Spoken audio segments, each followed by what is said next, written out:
Willkommen zu einem neuen Video auf diesem Kanal. Heute werde ich mich mal vor der Kamera zeigen und zum allerersten Mal seht ihr mein Gesicht, aber nicht nur mein Gesicht heute, sondern auch das Gesicht des lieben Nathaniels. Und dazu möchte auch erstmal Nathaniel den Raum geben, sich vorzustellen, wer er ist und was so seine Hauptaufgabe ist, mit der er uns auch, sagen wir mal, in den nächsten Videos mit betrauen möchte. Vielen lieben Dank, David. Hallo, meine Lieben.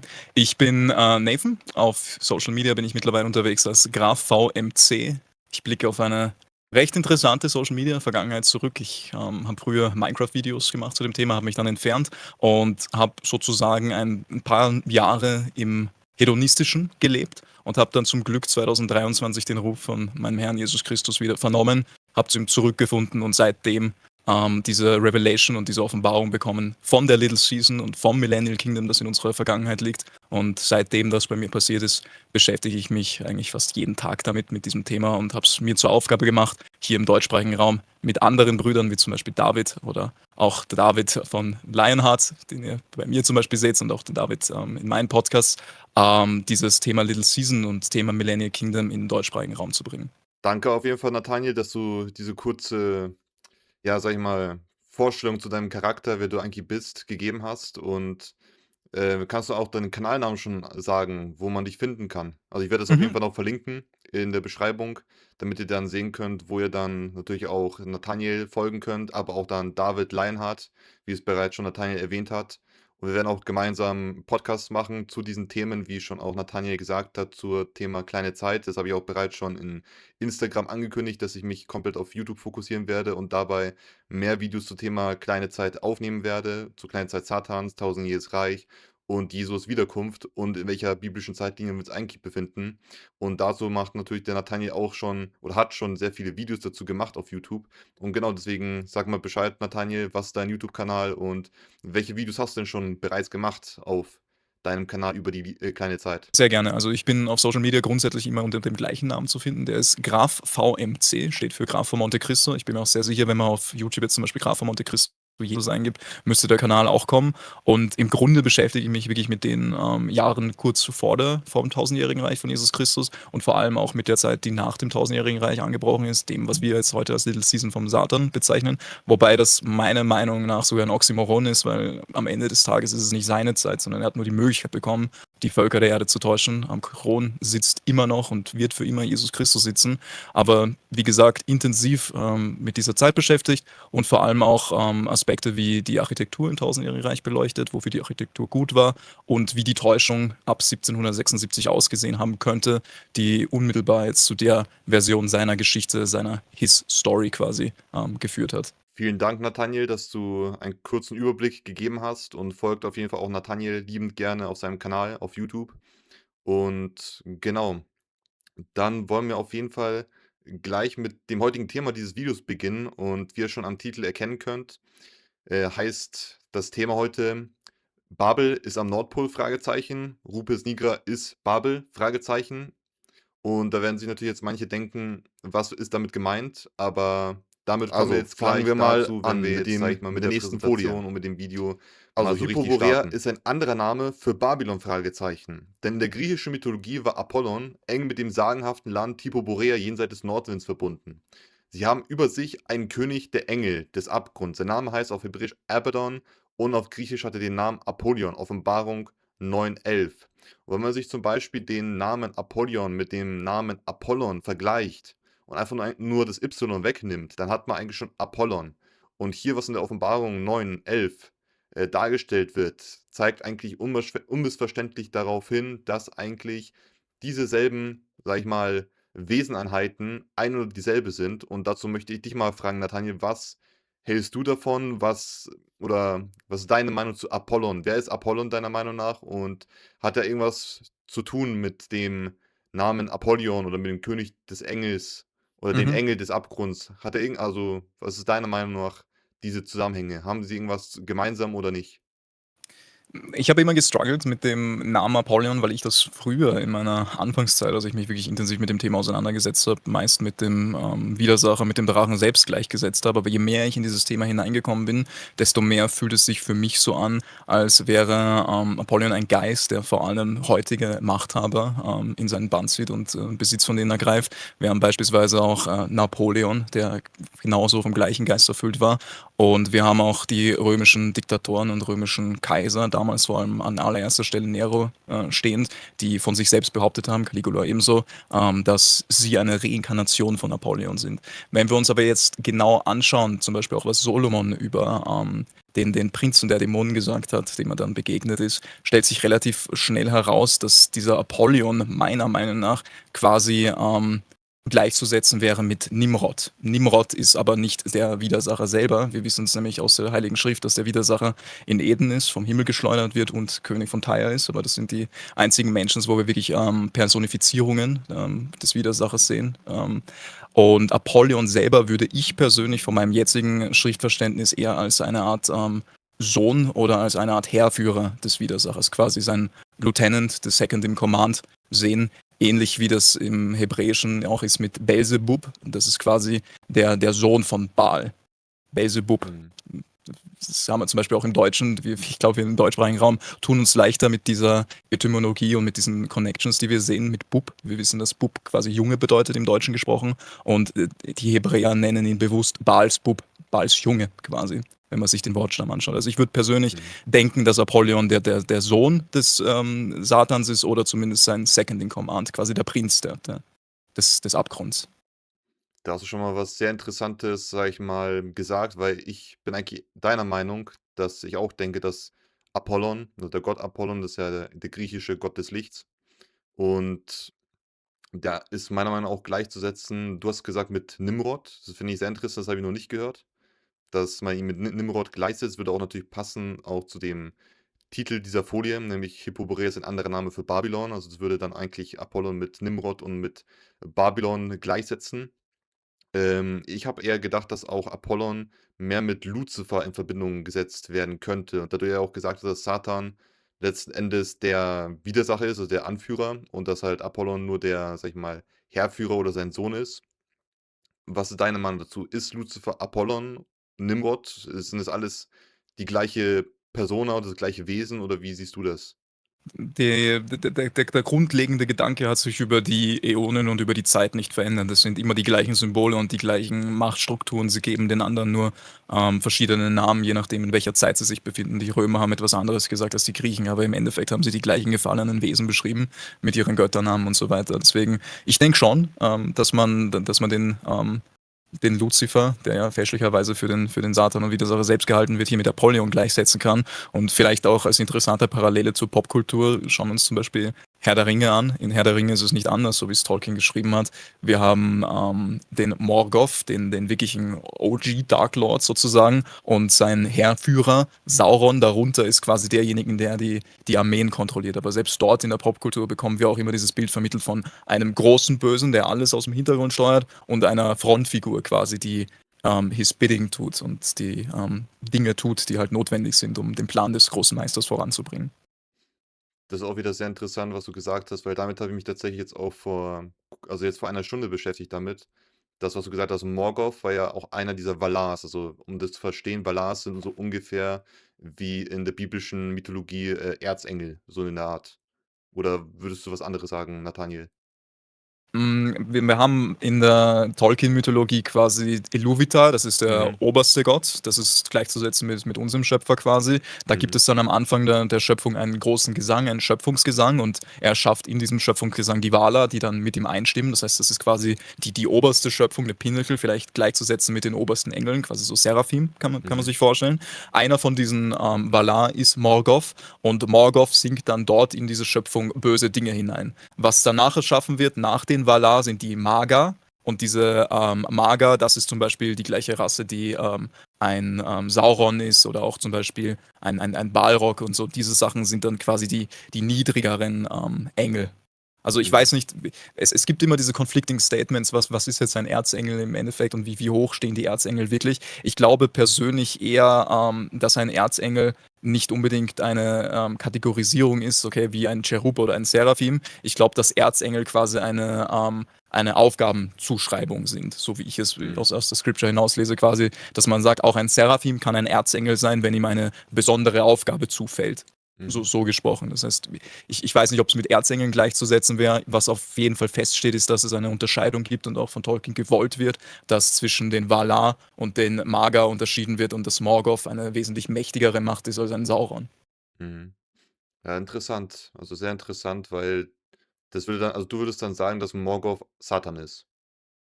Ja, Und wenn Sauron, sage ich mal, sein Heerführer ist, dann würdest du ihn wahrscheinlich mit Apollyon gleichsetzen. genau richtig. Und das spiegelt sich dann auch wieder in den Darstellungen in der Popkultur, dass Sauron, wenn er sich dann in seiner verherrlichten Form zeigt, immer mit viel Licht in Verbindung gebracht wird, der Lichtbringer. Lustigerweise wird Sauron sogar von manchen Elben in der Mythologie der Lichtbringer genannt. Also das Mhm. passt zu dieser ganzen Lucifer-Thematik sehr gut. Ja, sehr interessant. Würdest du dann auch sagen, dass die Maga oder Maya, wie die heißen, gleichzusetzen sind? Vielleicht, also wenn du gesagt hast, dass die Valar eher so wie die Seraphim sind, dann könnten die Mayas sogenannte Cherubims sein oder die Ophanims, die halt in der Hierarchie, sage ich mal, weiter unten stehen gegenüber den Seraphims.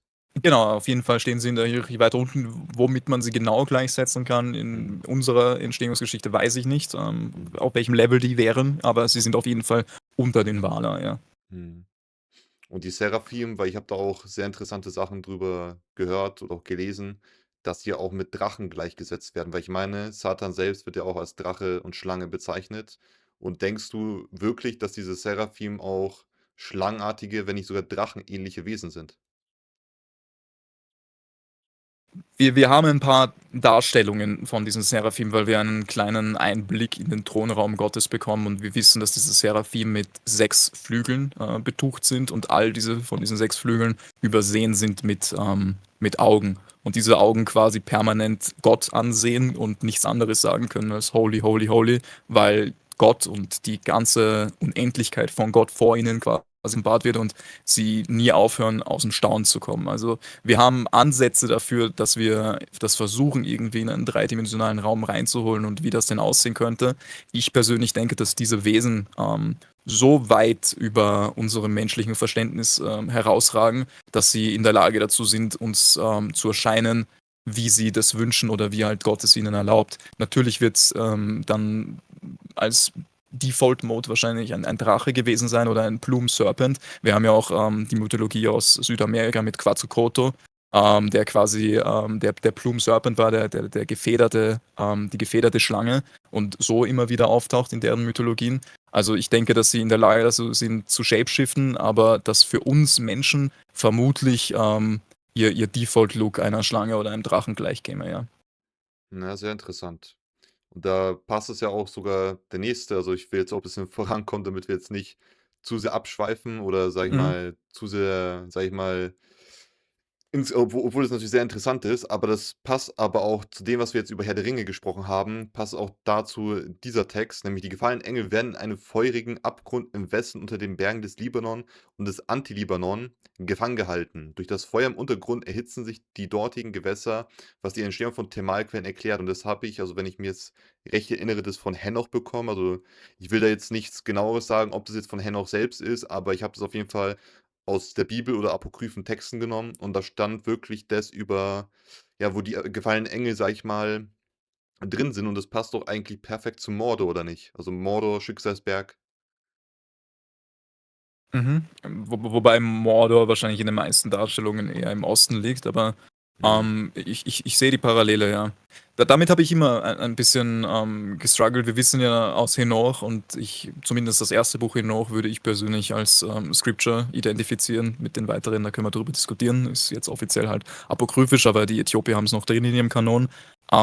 Ich weiß nicht, weil es heißt immer der Abgrund und es heißt die bodenlose Grube. Ich bin mir relativ sicher, würde ich jetzt trauen zu behaupten, zumindest sagt es mir, also ich denke es zumindest, dass die bodenlose Grube und der Abgrund, in den die Watcher, gegen den Command von Gott gegangen sind, zwei verschiedene Orte sind. Ich glaube, dass die Grube sich woanders befindet, quasi, als das Gefängnis der Watcher, die auf dem Berg Hermon heruntergekommen sind und dann sich mit den menschlichen Frauen vergnügt haben und die Nephilim geschaffen haben. Das könnte natürlich sehr gut sein. Also vor allem, was du gerade angesprochen hast, in bezüglich, dass die Grube und der Abgrund auf 2 verschiedenen Orten irgendwo festgesetzt sind. Das wird auch in der griechischen Mythologie, glaube ich, auch, benannt mit Tartarus, wo halt eben die Titanen, sage ich mal, ähm, ja, gefangen gehalten werden, zum Beispiel Kronos und all die anderen. Und dann in gewissen anderen Gefängnissen dann wiederum andere gefangen gehalten werden. Und da könnte auch sein, dass der Abgrund dann auch eine Art Gefängnis ist, aber der halt irgendwo ganz anders ist als, sage ich mal, da, wo jetzt die gefangenen Engel rund um Azazel und Samsasel und so weiter, also die Wächter, die halt in Buch von Henoch runtergekommen sind und gesündigt haben, mit den Frauen und dann die Riesen und Nephilim geboren haben, und dass sie dort eher dann festgehalten werden. Wobei ich da auch sehr interessant finde, weil der Name ist ja auch Graf von Monte Cristo. Mhm. Und auch der Film Monte Cristo finde ich auch sehr interessant, weil ich habe das ja schon bereits gesagt, wir haben darüber schon mal also gesprochen. Und ich glaube, dass der Graf von Monte Cristo tatsächlich eine Anspielung ist auf Satans ja, Werdegeschichte von seiner Gefangennahme bis zu, sag ich mal, seine Zeit im Abgrund, wo er gefangen gehalten worden ist und dann freigelassen worden ist und den ganzen Reichtum bekommen hat, was man jetzt auch sehen kann in Form von des Aufstiegs des amerikanischen Imperiums seit 1776, wo halt auch die Unabhängigkeit und Freiheit gefeiert wird. Die Frage ist, von wem wird sie gefeiert? Die, die halt mir auf Instagram gefolgt sind, die wissen, dass auf jeden Fall dieserjenige niemand anderes ist als Satan selbst, der mit der Freiheitsstatue geehrt wird und auch mit diesem Jahr.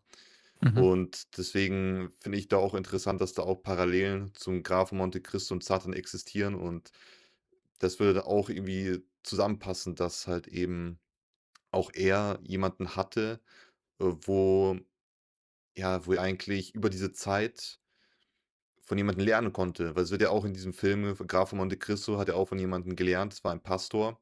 Und von diesem Pastor hat er alles Mögliche gelernt, wie er, sage ich mal, kämpft, wie er, sage ich mal, in die Welt reinkommt, als, ja, wo er alles drüber weiß, über wie man gut wirtschaftet, wie man sich verhält, wie man sich sozialisiert und so weiter und so fort.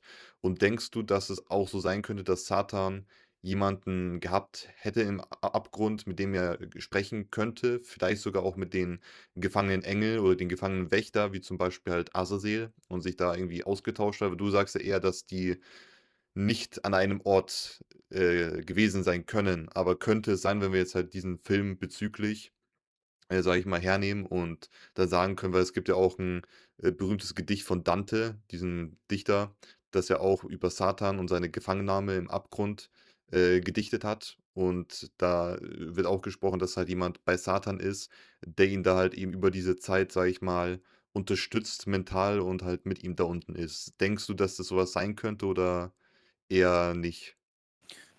Also, was einmal fix feststeht, ist, er hatte genug Zeit, sich vorzubereiten und das merken wir auch, ja, jetzt in der heutigen Zeit, vor allem wenn wir Retrospektive uns anschauen, was 1776 eigentlich alles passiert ist und ab dort sehen wir die Handschrift vom Satan eigentlich quasi in allem drinnen und ist auch seine lange Vorbereitung. Es ist nicht irgendetwas, was er überstürzt hätte oder was nicht gut geplant wäre. Also das muss man ihm dann schon zusprechen an dieser Stelle.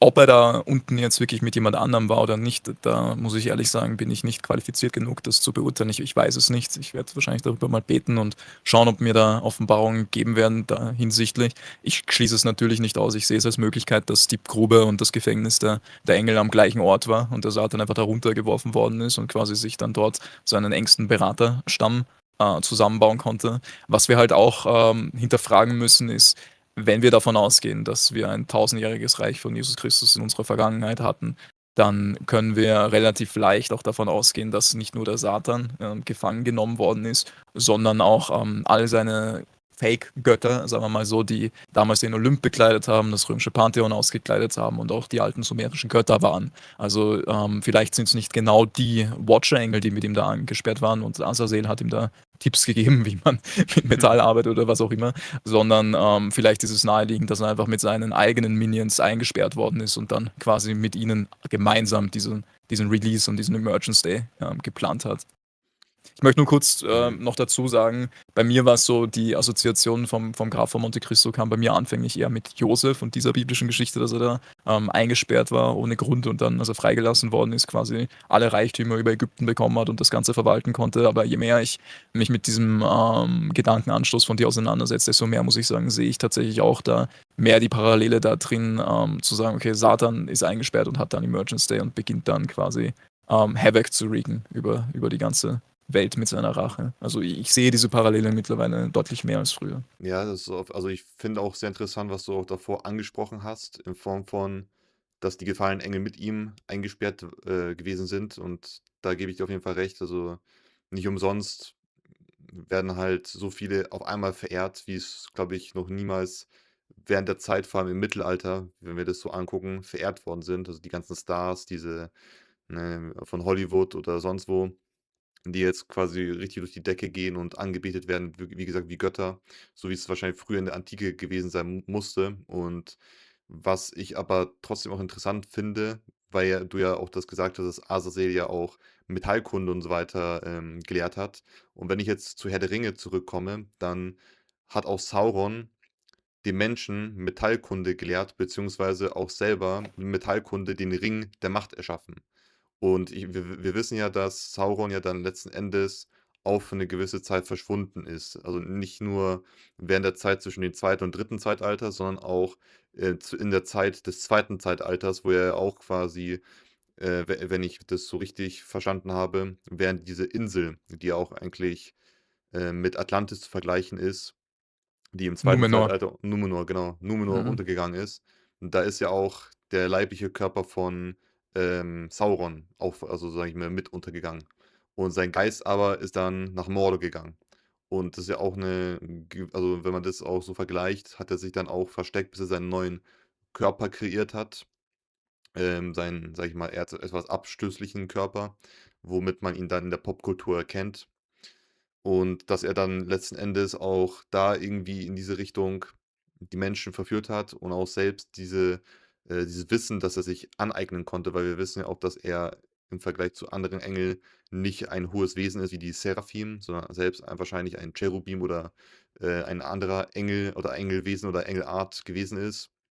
Und dass er sich vielleicht doch von irgendwie höheren Engeln da irgendwas, sage ich mal, so abgezapft hat. Oder kann natürlich auch sein, dass er sich das von Satan damals, abgezapft hat und das gelernt bekommen hat. Und ich weiß nicht, das ist halt wirklich richtig komplex. Du kannst nicht genau sagen, ob das wie das alles, ja, wie man das alles verbinden kann, weil das so viel ist, und da könnte man sich eigentlich Stunden, wenn nicht sogar Tage oder Wochen drüber unterhalten, und Mhm. man würde nicht auf die richtige Antwort kommen. Das stimmt schon, ja. Mein Fakt ist, wir wissen, dass ein Drittel sich dazu entschieden hat, mit ihm, mit Satan zu rebellieren. Und es ist nicht weit hergegriffen zu sagen, dass wahrscheinlich aus diesem Drittel heraus verschiedene Arten von Engel mit Satan gefallen sind. Und naheliegend ist es dann, dass sich Satan dort seine eigene Hierarchie gebildet hat. Ich glaube nicht, dass jeder Engel gleich qualifiziert war, dort Heerführer zu sein oder irgendeine Managementposition, wenn wir es jetzt in unserer heutigen Zeit betrachten wollen, zu bekleiden. Also es ist naheliegend, dass da Leute in Command waren, Second in Command, und das wäre halt in der Popkultur mit Sauron zu vergleichen, ja. Wollen wir Ja. weiterschauen? Das machen wir auf jeden Fall, Nathaniel. Ja. Also als nächstes Mercator zeichnet den Nordpol auch, umgeben von 4 riesigen Inseln. Zwischen diesen Landmassen flossen 4 gewaltige Ströme unaufhaltsam nach innen zum Felsen hin. Es hieß, dass das Wasser dort in einem gigantischen Strudel Malstrom direkt in das Innere der Erde gesaugt wird. Schiffe, die sich zu nah an diese Region heranwagten, galten als verloren, weil die Strömung ein Entkommen unmöglich machte. Und das erinnert mich tatsächlich interessanterweise an den Film Fluch der Karibik am Ende der Welt. Und dieser Film hat sehr viele Wahrheiten, ob sie uns jetzt zeigen, wie man zum Beispiel an die Antarktis kommt, wo dann wirklich diese riesige Eismauer ist, wo sich dann Tore befinden, wodurch du dann wirklich hindurchkommen kannst und dann, um in die Unterwelt zu kommen, in das Totenreich. Und das ist interessant, dass auch zum Beispiel der Malstrom wird ja auch da in diesem Film gezeigt, wo dann am Ende die Piraten gegeneinander kämpfen und dann dieser Malstrom da, sage ich mal, entsteht, und die befinden sich ja auch interessanterweise neben einer Insel, wo halt wirklich ein riesiger Berg emporragt, nämlich die Pirateninsel, wo sie sich dann treffen, um halt, sage ich mal, diese Göttin Kalypso zu entfesseln, die dann diesen Malstrom kreiert. Also, man hat da wieder viele Parallelen in der Popkultur, auch im Vergleich zu diesem Rupes Nigra, den wir jetzt hier in der nächsten Folie zu sehen bekommen. Den sehen wir nämlich hier links, den Rupes Nigra, der von 4 Inseln umzingelt ist und hier mit diesen 4 Strömen. Und hier rechts sehen wir noch mal die Abbildung von Hyperborea, interessanterweise mit einem Turm, wie ich im Hintergrund sehen kann. Auch hier rechts sehen wir auch noch so gewisse Gestalten, die mir auch ähnlich sehen, wie zum Beispiel irgendwelche Cherubims oder Seraphims sogar, die hier abgebildet werden konnten. Und auch hier irgendwelche Priester und Tempel und was weiß ich was, Pyramiden, was du hier siehst. Und hier sieht es auch irgendwie ähnlich aus wie König Artus, der hier vorne im Vordergrund steht. Und da würde ich dich, Nathaniel, fragen, was hältst du von dieser Grafiken? Was sagst du über Mercator, die Mercator-Karte und was sagst du über Hyperborea? Also, ich bin fix der Überzeugung, dass es zumindest jetzt so aussieht, im Zentrum unserer Welt, also dass die Mercator-Karte, so wie sie dort gezeigt wird, zumindest eine Momentaufnahme war zum damaligen Zeitpunkt, und dass es tatsächlich auch so ausgesehen hat. Es gibt Theorien in den Hagiografien, dass tatsächlich die 4 Inseln dann, die am nähersten bebaut worden sind im Tausendjährigen Reich, sich dann erhoben haben, quasi mit Neu-Jerusalem nach oben und verschwunden sind, aber zumindest von der Momentaufnahme zum damaligen Zeitpunkt halte ich die Mercator-Karte dafür akkurat. Zum anderen Thema, zu den Darstellungen, die man auf dem Bild da sieht, zum Hyperborea ähm, Thema.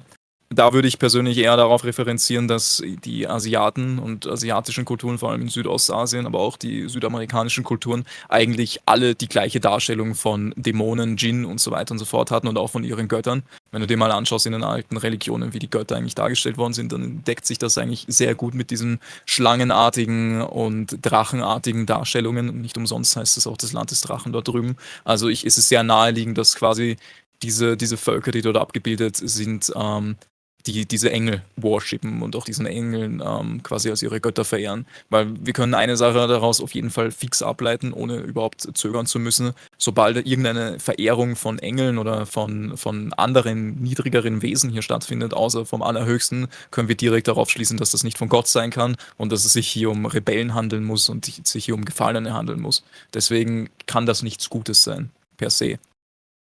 Das sehe ich genauso. Also, man müsste eigentlich schon davon ausgehen, dass es halt wirklich gefallene Engel sind oder sogar vielleicht Nephilim-Wesen oder irgendwelche Hybridwesen, die hier angebetet werden. Also, auf jeden Fall, wie du schon richtig gesagt hast, nicht der Allerhöchste, unser Vater und nicht Jesus Christus. Und ja, das finde ich sehr interessant, dass man uns quasi auf eine gewisse Richtung locken möchte, weil man sagt ja auch sehr viel, dass sich der Bekzion in der Mitte befindet und dass der Rupes Nigra der Bekzion ist. Und wie wir nach dem Titel dieses Videos lesen können, gehen wir eigentlich davon aus, dass wirklich dieser Berg nicht der Bekzion ist, sondern vermutlich vielleicht der Berg Babel oder was auch immer. Es wird ja immer etwas in, sage ich mal, der Berg Zion wird ja auch als Synonym bezeichnet für Jerusalem. Und ich weiß jetzt nicht, als was Babel für Synonym bezeichnet werden könnte. Hast du da 'ne Ahnung, Nathaniel? Babel, also Babel referenziert auf den Turm zur Babel, das war quasi Mhm. der Versuch von den damaligen Völkern und von Nimrod, also Nimrod war ja Anführer, der das Ganze instigiert hat, einen Turm zu bauen, der so hoch ist, um durch das Firmament durchzuragen und quasi ins Himmelreich einzufallen und dort Gott zu bekämpfen und zu besiegen.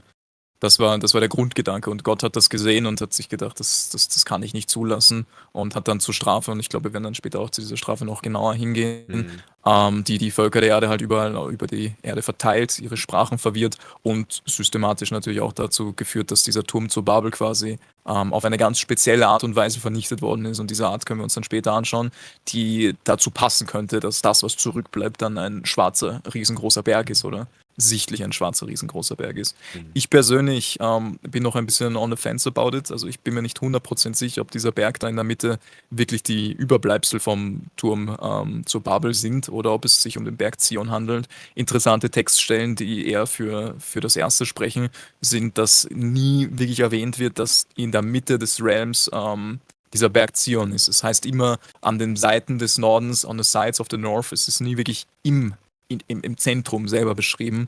Deswegen eventuell, dass es dort eine Art von Dualität gibt und dieser Turm zu Babel quasi den Berg Zion dwarfen wollte oder Nimrod quasi in seiner Hybris gesagt hat, okay, ich baue das jetzt bewusst in der Mitte des Zentrums und ich möchte höher sein als der Berg Gottes. Man weiß es nicht, aber erscheint mir halt Mhm. plausibel, wenn ich darüber nachdenke, ja.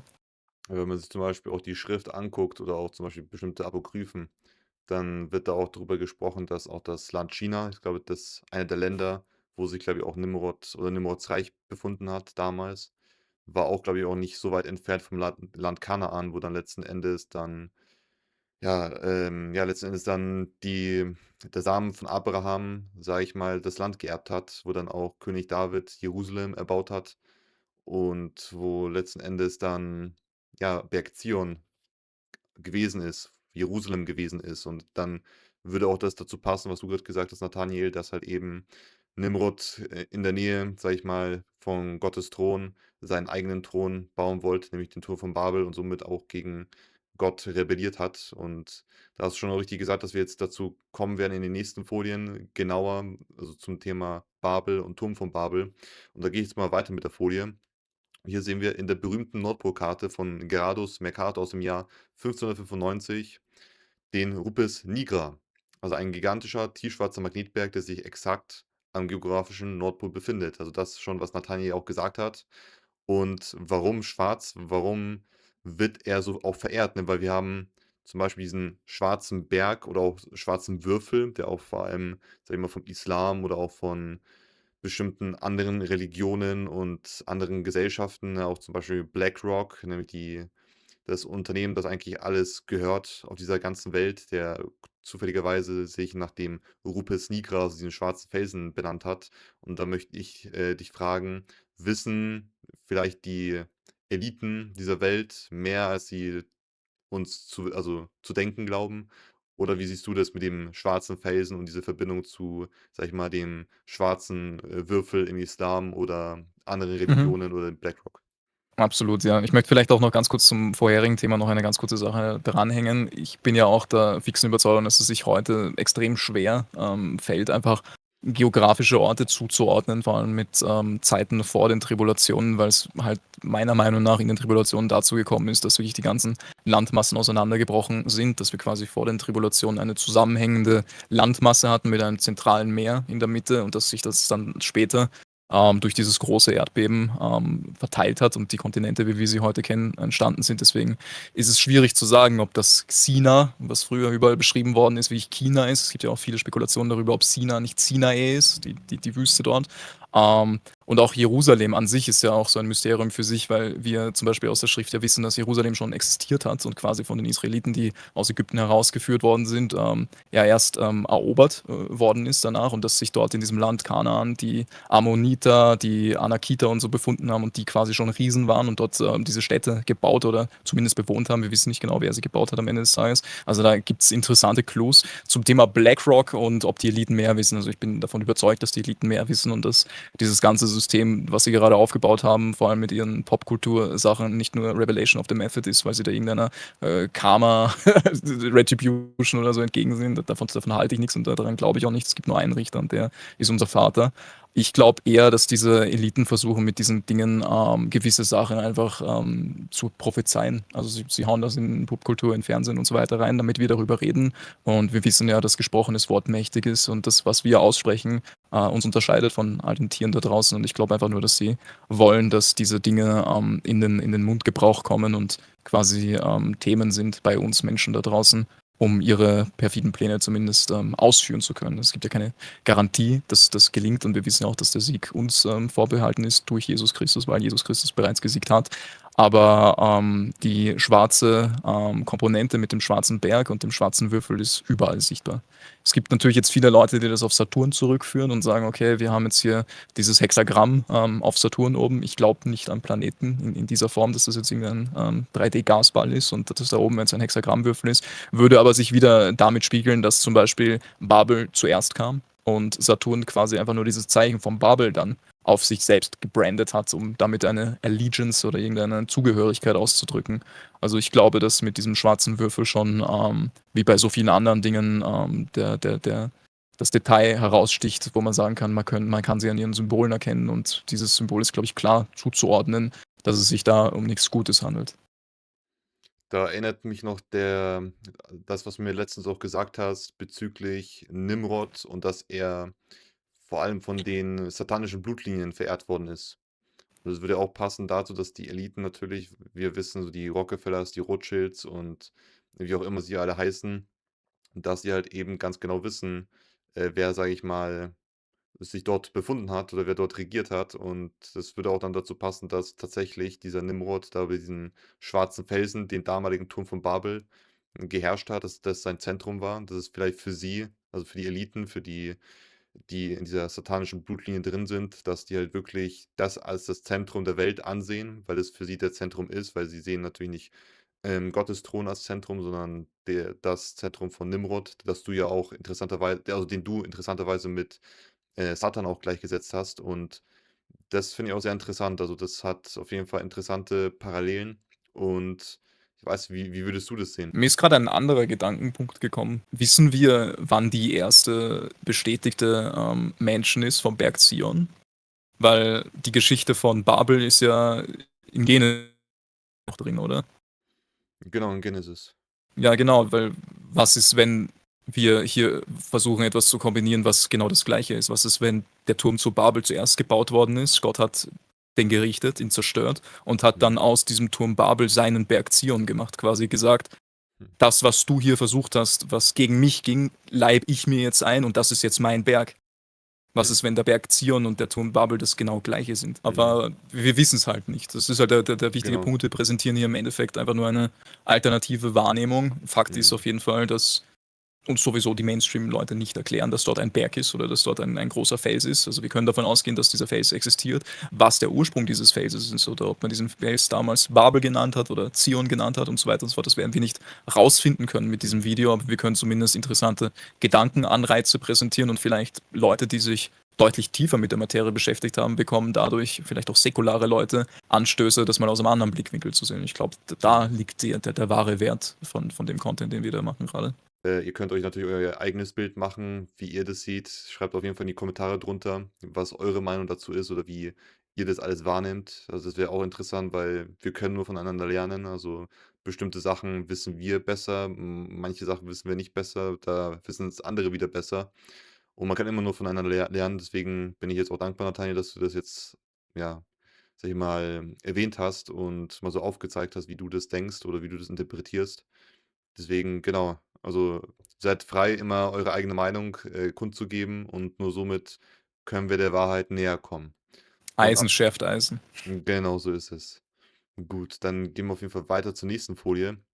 Und da wir schon letzten Endes auch schon den Turm von Babel besprochen haben, haben wir auch Interessantes aus dem apokryphischen Buch Jascha zu erfahren, nämlich dort wurde der Turm von Babel in 3 Teile zerlegt.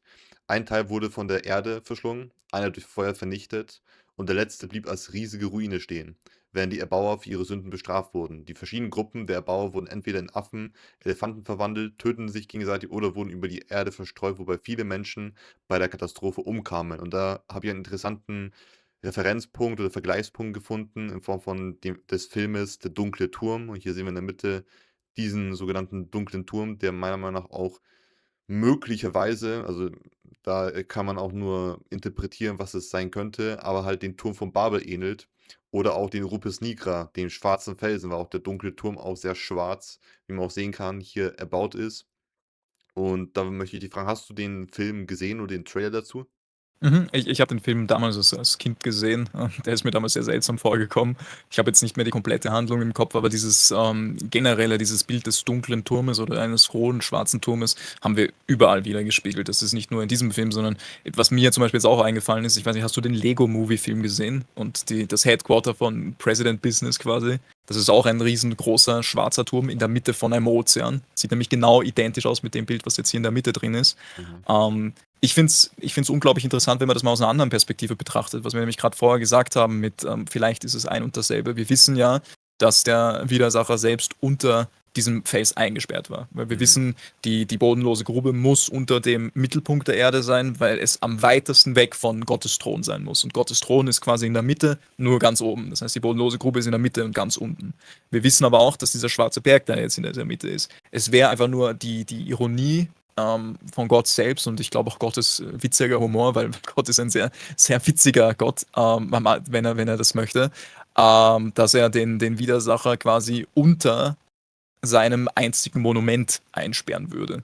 Wird da für mich passen, weil wir wissen, dass er der Satan quasi unter diesem Berg eingesperrt wurde für die 1000 Jahre. Ja, das ist sehr interessant. Also, man könnte da wirklich so viele Parallelen finden, so viele Ähnlichkeiten und ja, wahrscheinlich noch aus anderen, wie du jetzt schon gesagt hast, Lego Movie, dann aus noch wahrscheinlich anderen Filmen. Also, schreibt wirklich in die Kommentare rein, wo ihr das sonst noch so irgendwie welche Parallelen aus der Popkultur, aus ob jetzt aus Filmen, Büchern, Serien oder sonst was, tut es auf jeden Fall in die Kommentare rein. Das kann uns als Community nur helfen, mehr wieder zur Wahrheit zu kommen und ja, also kann gut sein, also auch das, was du jetzt gesagt hast, Nathaniel, kann sehr gut sein. Ich weiß, ich glaube, ich weiß, ob der nächsten Folie oder übernächsten Folie wird da auch noch, also zeige ich auch noch mehr was anderes, sag ich mal, in einem anderen Popkulturfilm, wo es auch quasi so aufgezeigt wird, dass es halt im Mittelpunkt der Erde eine Art Turm gestanden haben muss und wo sich jetzt wahrscheinlich vielleicht jetzt der schwarze Felsen befindet. Aber gehen wir jetzt erstmal zur nächsten Folie über. Und da steht, Babel ist gleich Rupes Nigra. Und da habe ich mal die KI, also gefragt, ob Babel vergleichbar ist mit Rupes Nigra. Und die KI hat mir geantwortet, die vertikale Achse, das Zentrum der Welt. Sowohl der Turm von Babel als auch der Rupes Nigra fungieren in ihren jeweiligen Systemen als die ultimative Mittelachse. Der Turm von Babel wurde gebaut, um bis in den Himmel zu reichen. Er stellt den künstlichen vertikalen Mittelpunkt dar, an dem die Menschheit das Göttliche erreichen wollte. Der Rupes Nigra steht exakt am geografischen Nordpol, dem physischen und geometrischen Scheitelpunkt der Erdkugel, um den sich der gesamte Himmel und die Sterne aus Sicht der damaligen Astronomie drehen. Zweitens, das Verschlingen durch die Erde versus der Riesenschlund. Die größte visuelle und dynamische Ähnlichkeit liegt in der Art der Geografie und dem Prozess des Verschlingens. Im Buch von Jascha, Gott zerstört den Turm zu einem Drittel dadurch, dass die Erde ihren Mund öffnete und ein Drittel davon verschlang. Es entsteht also ein gewaltiger bodenloser Abgrund im Boden, der die gigantische Struktur in das Innere der Erde zieht. Beim Rupes Nigra, Mercator beschreibt, dass der Schwarzfels inmitten eines gigantischen Strudels Maelstroms liegt. Die 4 einströmenden Weltmeere stürzen dort unaufhaltsam in die Tiefe, als ob man Wasser durch einen Trichter gießt, direkt in das Herz der Erde. Also auch sehr interessante Parallelen hier wieder, die man hier zieht. Und es passt auch immer mehr, dass da der Abgrund, wie wir schon besprochen haben, sein könnte. Und dann drittens, das übrig gebliebene Drittel aus stehenden Felsen. Laut dem Buch von Jascha wurde ein Drittel vom Feuer verbrannt, ein Drittel verschlungen, aber ein Drittel blieb bis zum heutigen Tag stehen. Dieses verbliebene Drittel ragte extrem hoch in die Luft. Jascha beschreibt den Umfang der Ruine als dreitägigen Fußmarsch.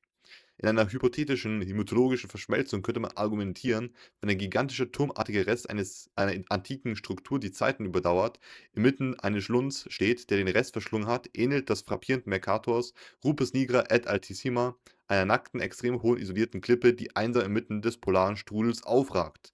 Und viertens das Verzehren von Raum und Orientierung. Im Babel verwirrt Gott die Sprache oder die Sprachen, was zu einer vollständigen Desorientierung der Menschheit führt, die sich daraufhin in alle Himmelsrichtungen zerstreut. Der Rupert-Stiger hingegen ist die Quelle des extremen Magnetismus. Er zieht alle Kompassnadeln der Welt an und ist der Punkt, an dem jede normale Richtungsbestimmung Osten, Westen, Süden kollabiert. Da am Nordpol jede Richtung automatisch Süden ist, beide Orte sind somit Knotenpunkte, an denen die menschliche Orientierung und Ordnung aufgehoben wird. Und da ist mir jetzt etwas extrem Interessantes aufgefallen, nämlich über das sogenannte übrig gebliebene Drittel. Und da du jetzt auch selbst angesprochen hast, Nathaniel, dass dieses gebliebene Drittel, ne, die Zahl 33, die auch von den Freimaurern sehr hochgelobt wird und auch Mhm. natürlich die Freimaurer verehren natürlich auch den Nimrod als den, Hauptbaumeister oder den Hauptfreimaurer. Und denkst du, dass das auch irgendeinen Bezug wieder hat zu den ein Drittel Engeln, die halt runtergefallen sind mit Satan? Definitiv, ja. Also diese 33 kommt genau davon, dass sie sich da selber quasi ausweisen. Nicht ohne Grund ist der 33. Grad der höchste Grad der Freimaurerei, den man überhaupt erreichen kann. Also diese 33 spiegelt sich da überall wieder. 33 ist das Jahr, in dem sie den Messias getötet haben, aber natürlich Strich durch die Rechnung, er ist wieder auferstanden und herrscht seitdem. 33 sind die Prozent, die gefallen sind, 33% sind übrig geblieben vom Turm. Also es spiegelt sich durch alles wieder und ich glaube, in diesen Kontexten nicht an Zufälle. Also die werden sich darauf Mhm. referenzieren, sehr sicher. Ja. Dann schauen wir weiter. Jetzt haben wir hier Jeremia 50, 1-3. Dies ist das Wort, das der Herr durch den Propheten Jeremia geredet hat über Babel und das Land der Chaldäer. Verkündet's unter den Völkern und lasst es erschallen. Richtet das Banner auf, lasst es erschallen und verbergt es nicht. Und sprecht, Babel ist genommen, Bel ist zu Schanden, Merodach ist zerschmettert. Ihre Götzen sind zu Schanden, ihre Götterbilder sind zerschmettert. Denn es zieht von Norden ein Volk heran gegen sie, das wird ihr Land zur Wüste machen, dass niemand darin wohnen wird, weder Mensch noch Vieh, sie fliehen und laufen davon. Also, auch sehr interessant. Hier haben wir sehr viele Punkte, über die man eigentlich sprechen könnte. Und da haben wir auch zum einen, dass halt eben ein Volk aus dem Norden kommt und halt eben dieses Babel zerstört. Und da haben wir natürlich auch, da ja sich in der biblischen Geschichte sehr vieles wiederholt teilweise, könnte es sein, dass halt wirklich, die Zerstörung von Turm von Babel und dann auch, weil ja Babel auch immer als Synonym also genommen wird, zum Beispiel auch, oder Babylon allgemein als Synonym für Rom. Und denkst du, dass da auch das damit gemeint worden ist mit Jeremia 50, 1 bis 3, dass da halt eben mit Babylon Rom zerstört worden ist?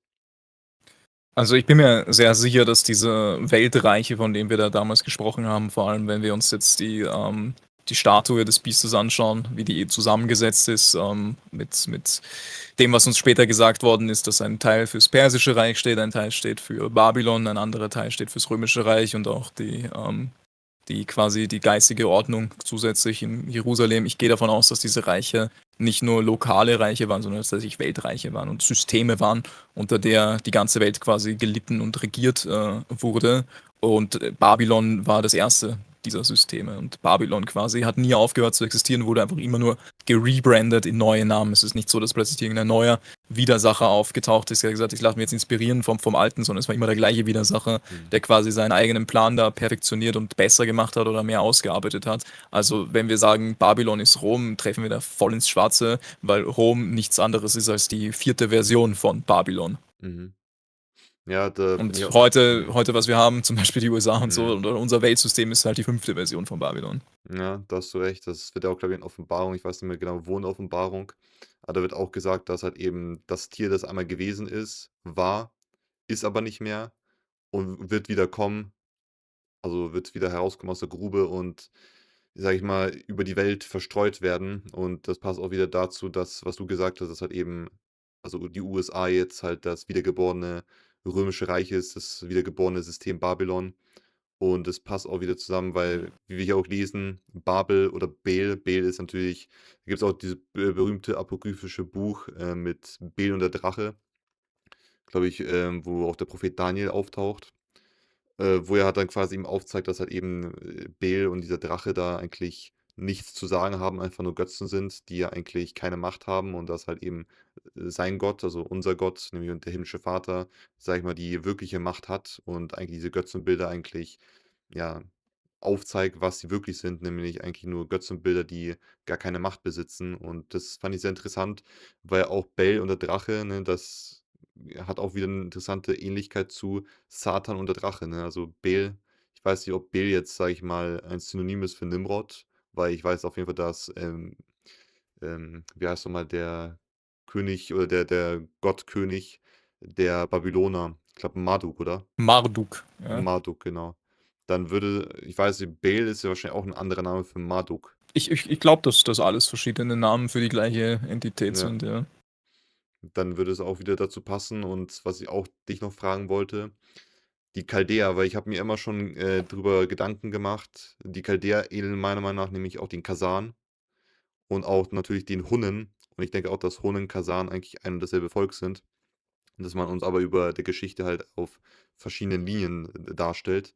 Und da wollte ich deine Meinung fragen, ob vielleicht auch die Hunnen, sage ich mal, ähm, vielleicht sogar die Chaldäer sind oder vielleicht sogar eher das, ja, Volk vom Norden sein kann. Oder was könnte deiner Meinung nach das Volk vom Norden sein? Könnte es vielleicht sogar unser Volk sein, nämlich das germanische Volk? Ne, das wäre so meine andere Interpretation, das halt dafür sprechen könnte. Hier muss ich dazu sagen, dass ich hier wirklich nur auf meine eigene Meinung zurückgreife von dem, was für mich Sinn ergibt. Das ist jetzt nicht fundiert in irgendetwas anderem. Ich ziehe die Parallele eher mit den Hunden, mit den Scythians, woher wir lustigerweise auch bei zum Beispiel Star Wars die Siths haben. Das ist das Volk quasi, aus dem dann gewisse andere Völker hervorgegangen sind. Wir gehen jetzt hier nicht näher auf dieses Thema ein, aber das, Ihr also wisst Bescheid. das würde ich, da würde ich eher das tatsächlich gleichsetzen, ja. und wegen dem Volk, das aus dem Norden kommt, und das zerstört. Es ist halt schwierig zu betrachten, weil wenn wir jetzt davon ausgehen, okay, dass wir in der Mitte quasi Babel hätten, okay, Mhm. mit dem Turm zu Babel und so weiter und so fort, wobei Jeremia ist ja nicht in dieser Zeit zu verorten, oder? Also gut, ja, prinzipiell müssen wir ja hier kurz differenzieren. Also der Turmbau zu Babel ist quasi ja unmittelbar ein paar hundert Jahre nach der Flut passiert. Also sie haben ja gleich damit angefangen, quasi nach den antidiluvischen Zeiten dort den Turmbau zu beginnen. Und Jeremia ist ja viel, viel näher dran an unserem Neuen Testament als das. Also es kommt jetzt darauf an, wo dieses Babel, was in Jeremia 50 hier beschrieben wird, wie zu verorten war. Wenn wir davon ausgehen, es war am gleichen Ort, wo auch der Turm zu Babel steht quasi, und das wäre im Zentrum der Welt gewesen, dann würde aus dieser Perspektive heraus alles Norden sein, je nachdem, wie man halt steht. Entweder ist Mhm. es Süden oder ist es Norden quasi. Es gibt da keine wirkliche Unterscheidung davon. Wenn das jetzt irgendwo anders zu verorten ist und dieses Babel zum Beispiel dann mehr dort liegt, wo ja unsere Mainstream-Historiker Babylon und so verorten, nämlich im Irak oder in dieser Gegend, Mhm. dann wäre aus dem Norden von Irak herankommend sehr wohl irgendein germanisches, indogermanisches Volk oder auch Mhm. das römische Volk in dem Fall, ja. Wenn, wie gesagt, Mhm. also es ist hier alles sehr spekulativ, weil wir nicht wissen, wie sich die Kontinente quasi aufgeteilt haben. Wir haben einfach eine sehr undurchsichtige Faktenlage, wie die Landmassen ausgesehen haben, bevor sie aufgeteilt worden sind in Buch der Mhm. Offenbarungen. Also, was mir auf jeden Fall jetzt so spontan einfällt, ist, dass es könnte ja natürlich auch sein, dass man von der Seite von, sage ich mal, Rupes Nigra, wo jetzt Babel wo wir vermuten, dass Babel sein könnte. Wir wissen es natürlich nicht mit 100%, aber dann könnte es natürlich von ihrer Sicht aus sein, dass sie sagen würden, dass Europa, also jetzt, wo sich Europa befindet, wir wissen natürlich auch nicht, wie du richtig gesagt hast, ob wirklich das damals auch Europa war, wo damals auch das germanische Volk gewesen ist, weil interessanterweise wird ja auch sehr viel in der Geschichte über die Völkerwanderung gesprochen, der germanischen Stämme. Also es könnte auch sein, dass die halt damals irgendwo anders gelebt haben. Die sagen natürlich auch, die sind von einem Ort in Europa zum anderen Ort gewandert.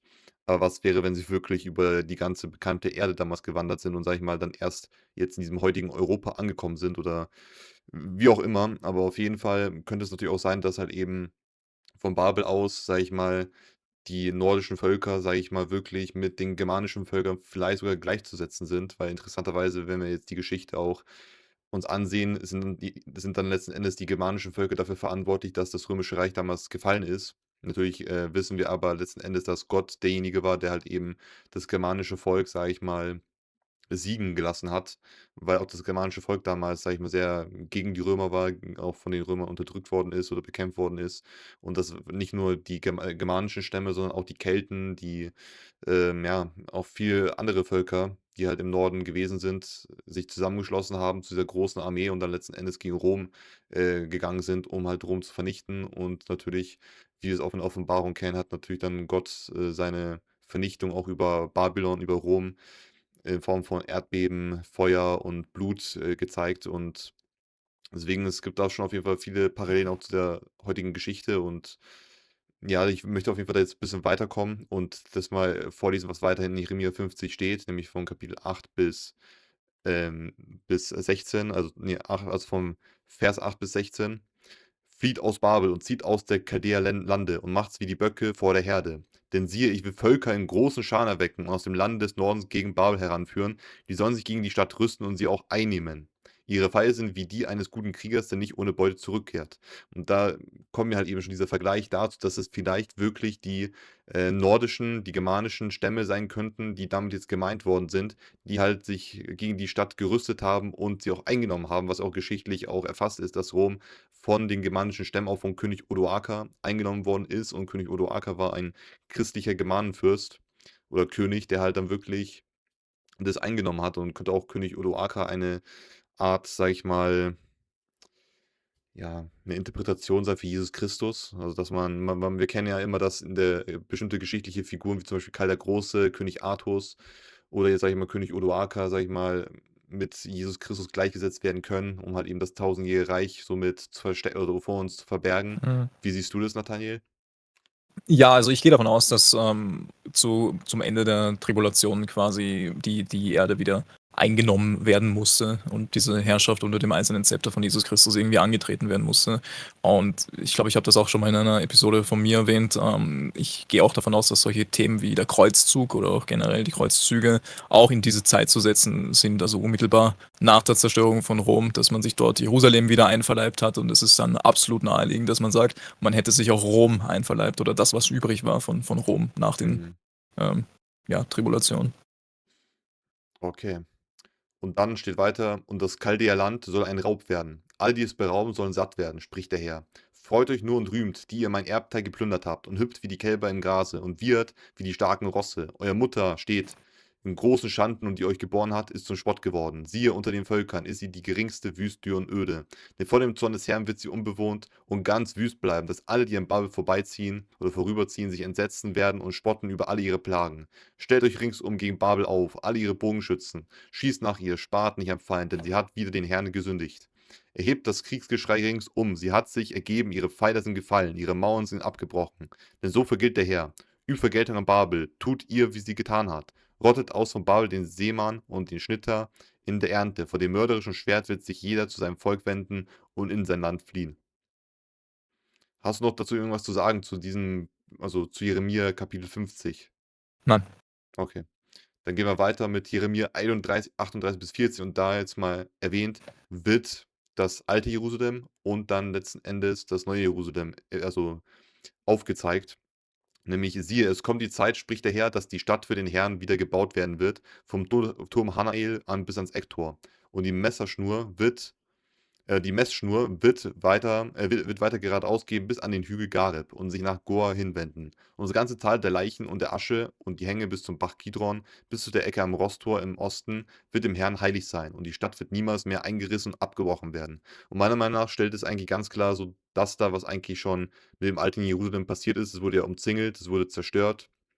Kann natürlich auch sein, dass Babel, jetzt ist mir das kürzlich eingefallen, dass Babel auch mit Jerusalem, sage ich mal, in Verbindung gesetzt werden könnte, weil damals das Volk von Jerusalem hat sich dem System von Babylon ergeben und hat dann auf jeden Fall sich unter dem römischen Reich, sage ich mal, oder diese Herrschaft des römischen Reiches, sage ich mal, unterworfen oder unterwerfen lassen.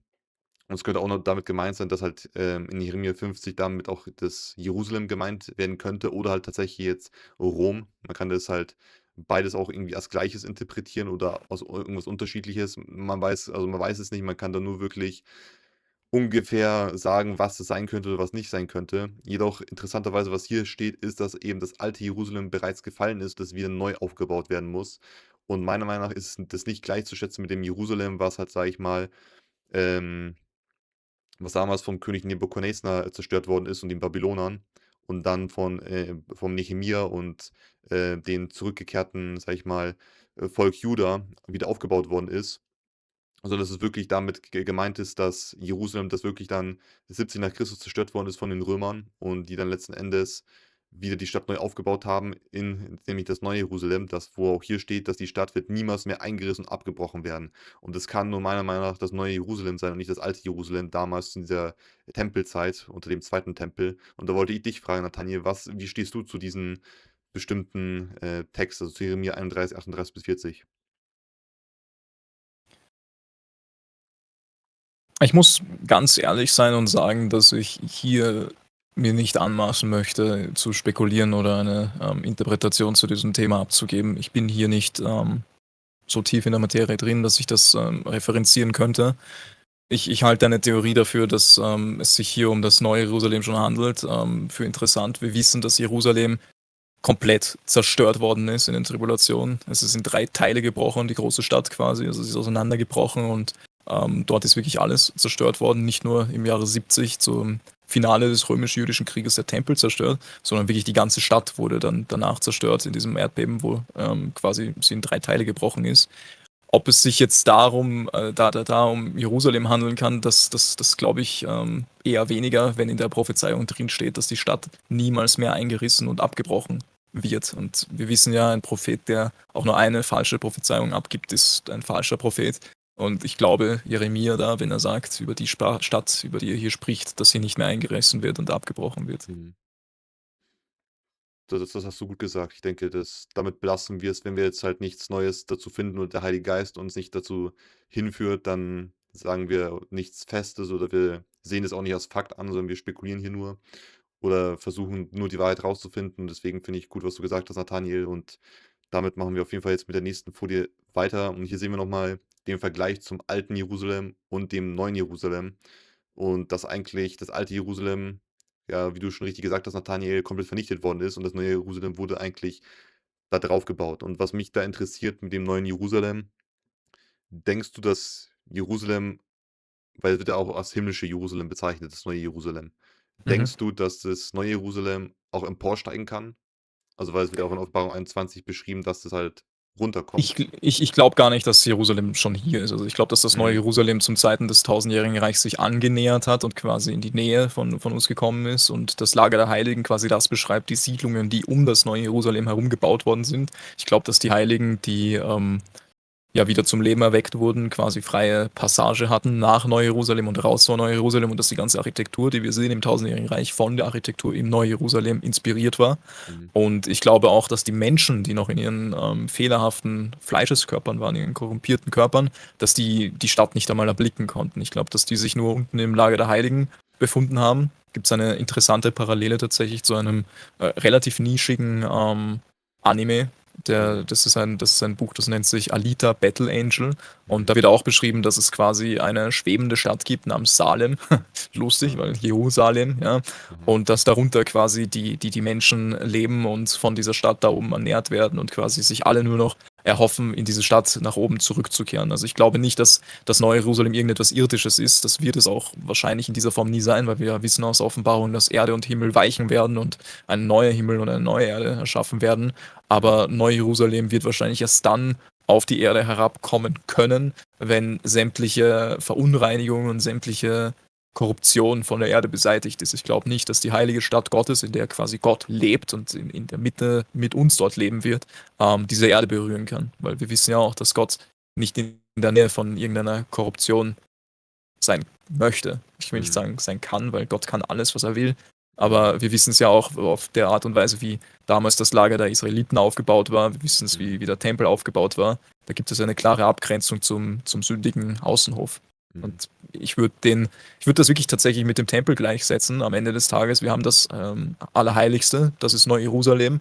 Wir haben dann die Kammer, in die der Priester hineingehen darf und die Priesterdiener quasi, was dann das Lager der Heiligen wäre. Mhm. Und alles darum ist der Vorhof, ist der Tempelvorhof. Das heißt, alle Städte, die dann irgendwie in Milan oder in Wien oder wo auch immer gebaut worden sind, ist quasi dieser Tempelvorhof, der zwar noch Teil des Tempels ist, aber nicht in dieser Gunst des Allerheiligsten oder des Heiligtums innen drin steht. Mhm. Sehr interessant. Also, ich gebe dir zum Teil recht und teile deine Meinung. Wobei ich mir auch so Fragen stelle, wenn man jetzt zum Beispiel auch Offenbarung 20,9 anschaut. Da steht ja auch ganz klar, dass nicht nur das Lager der Heiligen, sondern auch die Stadt umzingelt wird. Und gleichzeitig wird auch beschrieben in Offenbarung 21, dass halt eben dass halt die außen herum, die um die Stadt leben. Und ich meine, das mussten ja auch irgendwelche damals zu der Stadt oder gepilgert haben, weil letztendlich steht das auch, glaube ich, im Sacharja, Buch von Sacharja, dass halt eben die Heidennationen nach Jerusalem gehen werden, um halt eben Jesus Christus, unserem König, unserem Gott, da die Ehrerbietung zu geben. Und da müsste eigentlich doch schon irgendwie so sein, dass das himmlische Jerusalem zwar jetzt nicht komplett auf der Erde gewesen ist, aber dass es wahrscheinlich immer emporgestiegen ist und mal auf der Erde war und dass es diese Verbindung zwischen Himmel und Erde ist. Weil dann würde auch für mich irgendwie, ist halt irgendwie so eine Frage, die ich mir auch stelle, ist das wirklich jetzt auf der Erde, ist es im Himmel oder bewegt es so hin und her, dass es mal also runtersteigt, wieder Mhm. nach oben. Also da fand ich schon interessant, was du mit Alita Battle Angel gesagt hast. Also den Film müsste ich mir mal angucken. Ich finde Mhm. auch interessant, was auch mit Atlantis, ich weiß nicht, ob du diesen Disney-Film Atlantis Ja, kennst. ja, kenne ich ja. Da ist auch interessante Parallelen in Form von, ich glaube, Mhm. in diesem zweiten Teil auch von Atlantis, da steigt ja Atlantis empor auf die Oberfläche und dann ist es einmal unten. Und ob das auch sein könnte, dass das neue Jerusalem genauso ist, dass es halt emporsteigt und mal unten auf der Erde ist. Also ich glaube, das mit dem Emporsteigen und dass es mal höher und mal niedrig ist, auf jeden Fall. Ich kann mir einfach nur nicht vorstellen, dass es die Erde tatsächlich berührt. Also wir wissen, dass Mhm. diese Pilgerfahrten stattgefunden haben, de facto. Aber Mhm. das könnte auch genauso sein, dass diese Pilgerfahrten quasi, wenn wir diese Tempelanalogie jetzt ganz kurz hernehmen, Mhm. einfach zum Lager der Heiligen quasi waren, das direkt neben oder unter Jerusalem dann in diesem Fall gelegen ist. Es kann Mhm. natürlich auch sein, dass Neu-Jerusalem von sündigen Augen erblickt werden konnte. Das möchte ich gar Mhm. nicht sagen. Ist aber nur meine Deutung, dass wahrscheinlich das nicht der Fall war, dass irgendein ein Sünder mit seinem korrupten Körper quasi das neue Jerusalem erblicken konnte. Wenn es so gewesen ist, macht das Sinn, warum es heißt, die Pilgerfahrten sind dorthin gegangen. Aber ich glaube, wie gesagt, dass die alle im Heiligtum stehen bleiben mussten und nicht ins Allerheiligste hineingehen konnten. Mhm. Das kann auf jeden Fall sehr gut sein, vor allem, dass sie sich im Lager der Heiligen, sage ich mal, versammelt haben und dann wahrscheinlich emporgestiegen sind. Also auch sehr interessante Referenz, die ich da sehe, zum Beispiel, ist dann dieser Jakobsleiter, wo er dann in den Himmel, also wo er sieht, dass da Engel in den Himmel aufsteigen oder herabsteigen. Und auch mit der Regenbogenbrücke aus der nordischen Mythologie, ne, indem sie nach Asgard kommen, durch die Mhm. Regenbogenbrücke. Denkst du, dass es da irgendwelche Parallelen gibt, wie sie zum Ja, auf Beispiel. jeden Fall. Mhm. Also diese neue Stadt, also Neu-Jerusalem sehen wir überall. Ob das bei den nordischen Völkern ist, Asgard, wie du richtig sagst, oder auch beispielsweise die Erwähnung auch nur im Zauberer von Ost ist auch ein gutes Beispiel, die Emerald Mhm. City, wo man dem gelben Weg folgen muss und dann kommt man zur leuchtenden Stadt. Wir wissen auch, dass der Thron Gottes quasi mit genau diesen Emerald-Farben, mit diesen Smaragd- und Jaspis-Farben beschrieben wird, wo wir jetzt zum Beispiel heute die Nordlichter sehen. Dass quasi Mhm. genau dieser Glanz und dieser Glow beschrieben wird für diese Fundamente der Stadt. Also es macht schon Sinn, was sie uns da die ganze Zeit zeigen und warum sie dort auch hin wollten, ist keine Frage. Aber ich bin halt der fixen Überzeugung, dass man diese neue Stadt nicht mit seinem menschlichen Körper erreichen kann. Man kann das Mhm. Vorlager erreichen, man kann das Lager der Heiligen erreichen und viele von den Hagiografien deuten ja genau darauf hin, dass da diese Pilgerfahrten stattgefunden haben, dass sie dann dort auch gelebt haben im Lager der Heiligen und wenn es dann Zeit war zu sterben, und jeder Mensch muss einmal sterben, wir wissen es, dass eventuell diese Körper dann, die durch Jesus Christus gerettet waren, dass die dann nach Neu-Jerusalem aufgefahren sind. Ich weiß es nicht, aber das könnte ich mir so in Mhm. dieser Form vorstellen, ja. Mhm. Ja, also da stimme ich dir auch zu, dass niemand, sage ich mal, der ein Sünder ist, in das neue Jerusalem kommen wird und dass sie wahrscheinlich das Lager der Heiligen dort umzingeln werden, wo wir jetzt auch in der nächsten Folien dazu kommen werden, wo wir denken, wo sich das Lager der Heiligen auch befindet. Und wo auch dann wahrscheinlich die himmlische Stadt, nämlich das neue Jerusalem, herabsteigen wird. Und dann gehe ich mal zur nächsten Folge rüber und hier seht ihr schon Psalm 48,3: Schön von Gestalt ist ja die Freude der ganzen Erde, der Berg Zion am Rande des Nordens, die Stadt des großen Königs. Und da hast du ja auch schon bereits erwähnt, Nathaniel, dass halt eben der wahre Berg Zion, also Jerusalem, eigentlich in Wahrheit am Rande des Nordens sich befindet und nicht im absoluten Zentrum. Mhm. Also wie es uns das in der Mercator-Karte dargestellt worden ist. Und dass die Stadt des großen Königs, wie wir es hier sehen können, sich in Terra de Jesu, das übersetzt, das Land von Jesu, heißt und dass sich das dort befindet. Und da will ich mal deine Meinung dazu hören. Was sagst du über Terra de Jesu? Hast du da irgendwelche, sagen wir, spezielle Informationen, die du preisgeben möchtest? Oder wie sieht das Also, dazu aus? um vielleicht auf die Mercator-Karte nochmal zurück zu sprechen zu kommen, man sieht ja um diesen Opus Negro in der Mitte diese 4 Inseln, okay? Und ich glaube, dass es sich bei Terra de Yeso um eine von diesen 4 Inseln handelt, die einfach da jetzt noch auf unserer jetzigen Darstellung übrig geblieben ist. Wir sehen zum Beispiel auf anderen, etwas jüngeren Karten auch die Verbindung zwischen Terra de Yeso und auch Grönland, dass das da alles zusammenhängen soll, quasi eine von diesen 4 Landmassen sein könnte. Ähm, Ich beziehe mich jetzt mit den jetzigen Aussagen ein bisschen auf Hagiografien, wovon wir nicht 100% wissen, ob diese Hagiografien tatsächlich so real sind oder nicht. Aber das, was ich in diesen Hagiografien halt gelesen und studiert habe, würde sagen, dass die 4 Inseln bebaut worden sind, dass diese 4 Inseln gleichzusetzen mit dem Lager der Heiligen sind, alle 4 Inseln. Und am Ende des tausendjährigen Reichs mit Neu-Jerusalem emporgestiegen sind. Und deswegen diese Inseln jetzt sich hier nicht mehr finden lassen. Was ich definitiv glaube, ist, dass Terra de Jeso zu sehen war bis ans Ende des Tausendjährigen Reichs, ohne jegliche Zweifel. Das bestätigen auch alle Karten, dass es dort noch zu sehen war, genauso wie Kalifornien beispielsweise, das ja auch da in der Nähe liegt, noch eine Insel war zu dem damaligen Zeitpunkt und das noch nicht verbunden war mit dem Festland der Vereinigten Staaten. Und es gibt ja auch viele andere Anhaltspunkte, die uns sagen, dass dort auf jeden Fall Landmassen sind, die sie uns nicht erzählen, also von denen sie uns nichts erzählen, wie beispielsweise die Tatsache, dass dort eine Timezone Difference ist von 3 Stunden. Das heißt, wir haben zwischen Russland und den USA, die eigentlich sehr, sehr nah beisammen liegen, wenn wir uns Alaska anschauen und auch oben in der Gegend Jakutsk in Sibirien, Russland, haben wir 3 Stunden einfach einen Zeitunterschied, der nicht erklärbar ist, einfach fehlt. 3 Stunden Zeitzone. Und wenn man sich jetzt hier Terra de Jesu anschaut und das vergleicht mit den anderen Landmassen, vor allem da drüben mit Kanada und den USA und weiß, wie viel Zeitzonen und Stunden dort eigentlich sind, würde es wirklich wie die Faust aufs Auge passen, dass eine Landmasse in dieser Größe dort fehlt, um für die übrigen 3 Stunden quasi noch genutzt zu werden, um die vollen 24 Stunden hinzubekommen. Auf jeden Fall, das sehen wir auch hier auch ganz gut hier im rechten Bild, wie groß eigentlich das Land von Jesu ist wirklich ist und das passt auch wieder zusammen, wie du gerade eben gesagt hast, dass das halt eben 3 Stunden sind, die halt hier fehlen, die halt wirklich einem Land ähnlich sind, wie vielleicht jetzt gut die USA, das von der Größe halt zusammenpasst und kann also, das habe ich noch nicht davon gehört. Ich habe mich mit den Hagiografien noch nicht so intensiv beschäftigt, wie du das hast. Aber es könnte gut sein, dass halt wirklich Terra de Jeso einer der 4 Inseln gewesen ist, die auf der Mercator-Karte eingezeichnet worden sind. Und wer weiß, also wir wissen, dass wir eigentlich nichts wissen und wir versuchen es einfach nur durch den Heiligen Geist zu leiten, damit er uns die Wahrheit aufzeigt. Aber ich denke schon, dass dieses Land von Jesu auf den man auf verschiedenen Karten sehen kann, so vom, ich glaube, 15. bis 17. Jahrhundert, irgendwann, ich glaube, 18. Jahrhundert, 19. Jahrhundert ist es schon komplett verschwunden und auch, dass man zum Beispiel hier Kalifornien als Insel sieht, das sieht man schon auch auf mehreren Karten. Also ich denke schon, dass das auf jeden Fall der Wahrheit entspricht und dass auf jeden Fall sich dieses Land Terra de Jeso befunden hat, aber auch weiterhin befindet. Und ich denke, dass es halt wirklich irgendwie beschützt wird. Also das, glaube ich, steht auch im Buch von Sacharia, dass es auch irgendwie von Feuer und von Nebel irgendwie beschützt wird und dass man da nicht durch kann und ja, dass es halt eben schwer, sage ich mal, da reinzukommen ist und dass Gott deshalb besonders dieses Land, dieses Lager der Heiligen auch, wo sich dann die himmlische Stadt etablieren wird oder hinunterkommen wird, ja, dass es sehr stark beschützt wird. Mhm. Gut, dann gehen wir auf jeden Fall zur nächsten Folie über. Und dazu hat natürlich auch viel, denke ich, auch Nathaniel zu besprechen, zu sagen. Warte kurz. Okay, gut, okay, ich mache nochmal neu. Okay, jetzt kommen wir zur nächsten Folie und das ist etwas Aktuelles, das wir jetzt gerade eben haben. Und dazu hat auch Nathaniel einiges, sage ich mal, zu sagen. Und ja, Nathaniel, sag erstmal, was du zu sagen hast, dann sag ich, was ich zu sagen habe. Und vor allem zu dieser Thematik Alien Disclosure. Ist es eine Täuschung oder was ist es genau? Was wird da jetzt Mhm. vorbereitet? Also ich glaube, dass dieser ganze Alien-Trip quasi seit den 60er Jahren schon vorbereitet wird, dass das die finale Täuschung sein wird, um uns zu täuschen und zu überzeugen, jetzt in den Krieg zu ziehen und die Gog-Magog-Schlacht hervorzurufen und das Lager der Heiligen zu umzingeln und die Stadt.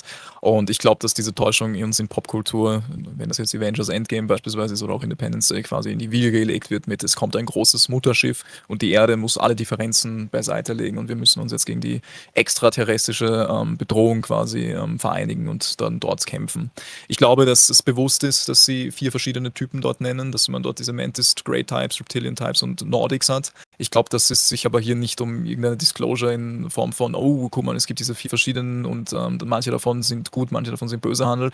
Ich glaube eher, dass es sich hier um eine hegelische Dialektik handelt, dass man einfach 2 Seiten aufzieht, die beide vom gleichen Perpetrator quasi kontrolliert werden. Naheliegend ist, wenn wir uns zum Beispiel anschauen, wer aus dem Abgrund rauskommt und was eigentlich beim Buch der Offenbarung passiert, dass diese Mantis, Grey und Reptilian Types quasi diese Proto-Lokuste sind, die rauskommen, die Skorpione und so, die Leute dann quälen werden und so weiter und so fort. Und ich glaube, dass die Nordics auch so, wie sie portrayed werden, wie sie dort dargestellt werden, quasi als Erlösungs-Type präsentiert werden und sagen, okay, das sind die Guten, die wissen Bescheid, die helfen uns quasi, ähnlich wie das auch in Herr der Ringe ist mit dem Sauron, der dann als wunderschöner Elb auftaucht und den Leuten sagt, ah, ihr könnt mir vertrauen, ihr könnt mir folgen und so, das ist die Wahrheit und so können wir diese Bedrohung aufhalten. Und ich glaube, dass dann diese Nordics dafür benutzt werden, zu sagen, okay, wir müssen jetzt, um diese anderen bösen Aliens in Anführungszeichen zu vernichten, sie bei der Wurzel schlagen, bei ihrem Mutterschiff und die Nordics werden dann einreden, ja, ja, wir sind schon die ganze Zeit dort im Norden und haben die abgehalten, aber jetzt haben sie unsere Verteidigungslinien durchbrochen und wir müssen jetzt alle nach Norden ziehen. Wir haben dort eh schon alles vorbereitet, neue Waffen, neue Dings und so, werden sie auch erklären, warum sie dort schon alles ausgebaut haben. Und wir müssen jetzt hier im Norden gegen ihr Mutterschiff kämpfen, was wir die ganze Zeit im Zaum gehalten haben. Und ich glaube, dass das am Ende des Tages der Plan ist, um diese finale Schlacht hervorzuprovozieren. Also das finde ich sehr interessant, was du gesagt hast und ich stimme dir absolut zu, was du gesagt hast, dass die 3 Wesen, die man hier sieht, diese Alienwesen, die wir auch sehr oft in Filmen sehen. Kann ich mal kurz zur nächsten Folie gehen. Hier sehen wir natürlich hier im Film Knowing, sehen wir ganz klar diese Nordics, wie sie aussehen, die eigentlich also sehr identisch aussehen. Dann haben wir auch hier wieder unten diese Greys, die wir jetzt im neuen Disclosure Day Film sehen können, also im Trailer. Hier rechts sehen wir hier einen Reptilienwesen oder auch interessant mit diesen Flügeln, das auch sehr interessant darauf hinausdeutet, dass es vielleicht ein Seraphim ist oder ein, was weiß ich, ein Hybrid, Engelhybrid oder Nephilim-Hybrid, wie auch immer. Also das haben wir aus dem Film Jupiter Ascending, auch interessant.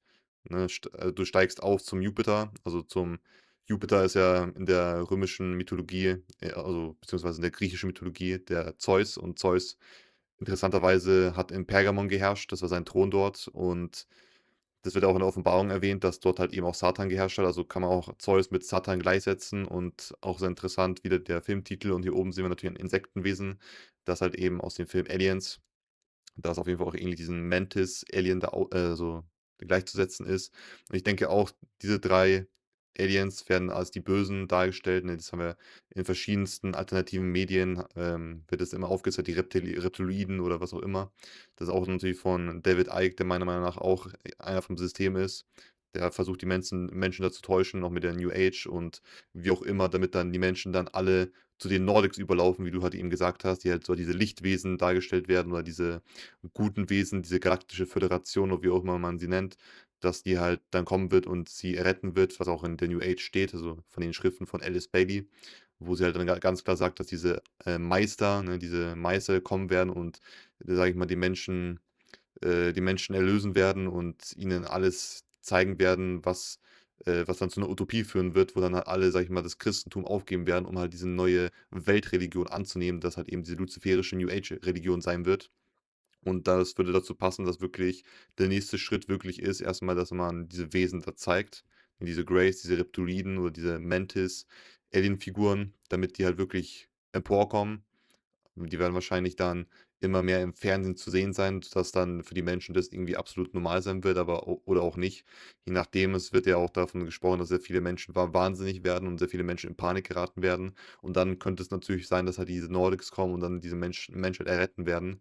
Und dass sich halt von denen, nämlich der Lichtbringer, emporkommt. Ich weiß, wer sogar Satan selbst, der sich dann, wie du schon richtig gesagt hast, Engel des Lichts präsentieren wird und dann die ganzen Menschen täuschen wird, damit halt die Menschen dann letzten Endes sehen werden: „Oh, der ist allmächtig, der hat jetzt diese 3 Alienwesen da besiegt und hat uns Erlösung gegeben, hat uns Technologien gegeben, hat uns gegeben, wie wir Krankheiten heilen können“ und so weiter und so fort. Und er hat alle Kriege beendet.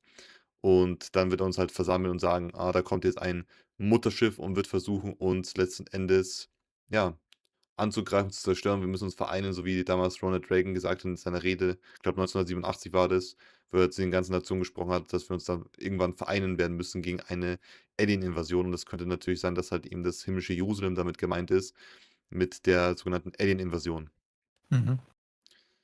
Genau, und dann haben wir hier natürlich auch schon bereits, was du schon bereits angesprochen hast, dass sie uns das in Filmen zeigen, wie in Avengers Endgame, dass halt Thanos halt natürlich eine andere Darstellung für Gott oder auch Galactus, oder ja, es gibt ja viele Beispiele in den Marvel-Filmen oder auch DC-Comics oder Filmen, wie Gott halt als der ultimative Bösewicht dargestellt wird, und diese ganzen Helden, die sich da versammeln, sind meiner Meinung nach nichts anderes als gefallene Engel oder Hybridwesen oder Nephilim, die sich zusammentun, um uns halt dann zu beschützen. Auch interessant hier mit Guardian of the Galaxy, ne, die Wächter der Galaxie, die uns versuchen, vor dem Bösen zu beschützen, das aus dem Weltall kommt.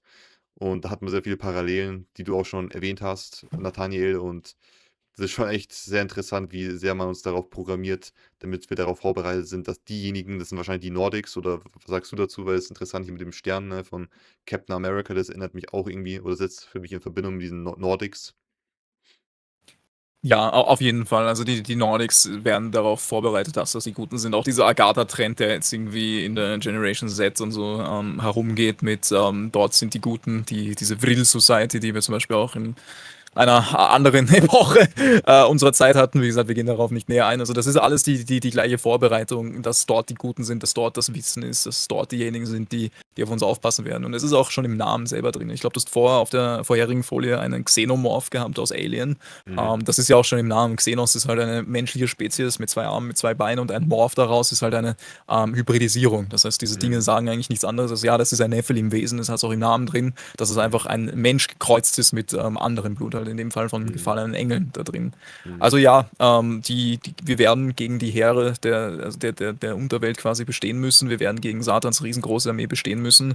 Und das Gute ist, dass wir diesen Kampf nicht kämpfen müssen. Nirgendwo im Buch der Mhm. Offenbarungen heißt das, dass dieser Kampf tatsächlich stattfindet. Wir lesen einfach nur, dass sie aufmarschieren, dass sie die Belagerung vorbereiten, und dann, bevor dieser Kampf überhaupt noch losgeht, fällt Feuer vom Himmel und Erde und Himmel sind nicht mehr. Also wir wissen, Mhm. dass das Ende damit quasi kommt und wir hoffentlich dann mit so vielen Leuten wie möglich vor dem großen weißen Thron stehen. Wenn wir Mhm. überhaupt vor dem großen weißen Thron stehen, wie gesagt, da sind wir uns ja noch unsicher, ob ein Gericht wirklich Sinn macht für diejenigen, die schon gerettet sind. Wahrscheinlich ist das Gericht eher für diejenigen, die noch nicht gerettet sind. Mhm. Aber die Hoffnung liegt natürlich darin, dass wir zumindest dann im neuen Jerusalem mit so vielen Leuten wie möglich dann dort stehen und in der Präsenz Gottes leben dürfen. Mhm.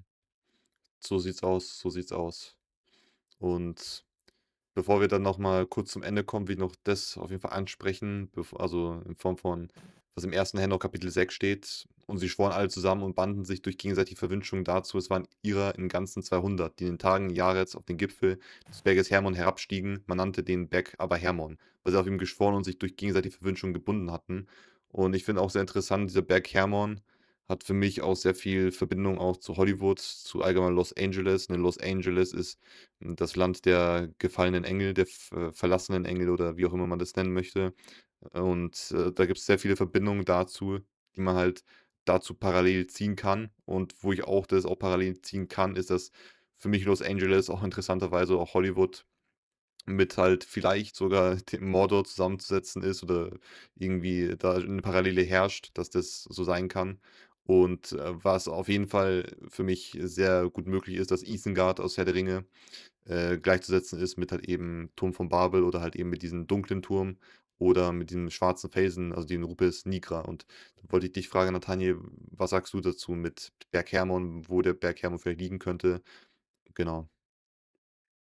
Also ich finde die Parallele interessant mit Los Angeles. Es wird Sinn machen, weil ich glaube auch, dass sich dort sehr viele Gefallene quasi heute auch noch aufhalten und dort noch die letzten Tage ihrer hedonistischen Triebe ausleben, bevor es unweigerlich zum Ende für sie kommt und für den zweiten Tod im Feuersee und ihre endgültigen Vernichtung. Also der Berg Hermon dort zu verorten, finde ich spannend, ist für mich eine plausible Theorie.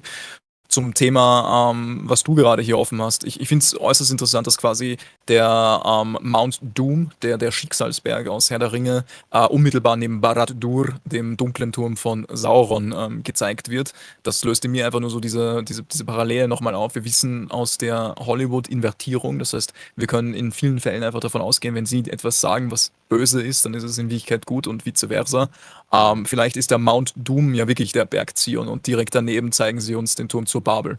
Man weiß es nicht, aber das wäre die erste Assoziation, die bei mir im Kopf auftaucht, wenn ich dieses Bild hier sehe. Das ist sehr interessant. Das könnte auf jeden Fall natürlich sehr gut sein, dass das halt wirklich der Berg Zion ist und das nebenan wirklich der Turm von Babel. Das finde ich auch interessant vom Herr der Ringe, dass halt eben Isengard und der, wie heißt der, Basadum oder Barad-dûr in Bara, Mordor und Orthanc hm, in Isengard. Ortgang, genau. Also finde ich auch interessant, diese Verbindung, die diese zwei Türme haben und Ich habe da hinten zweimal Barad-dûr. Siehst du das?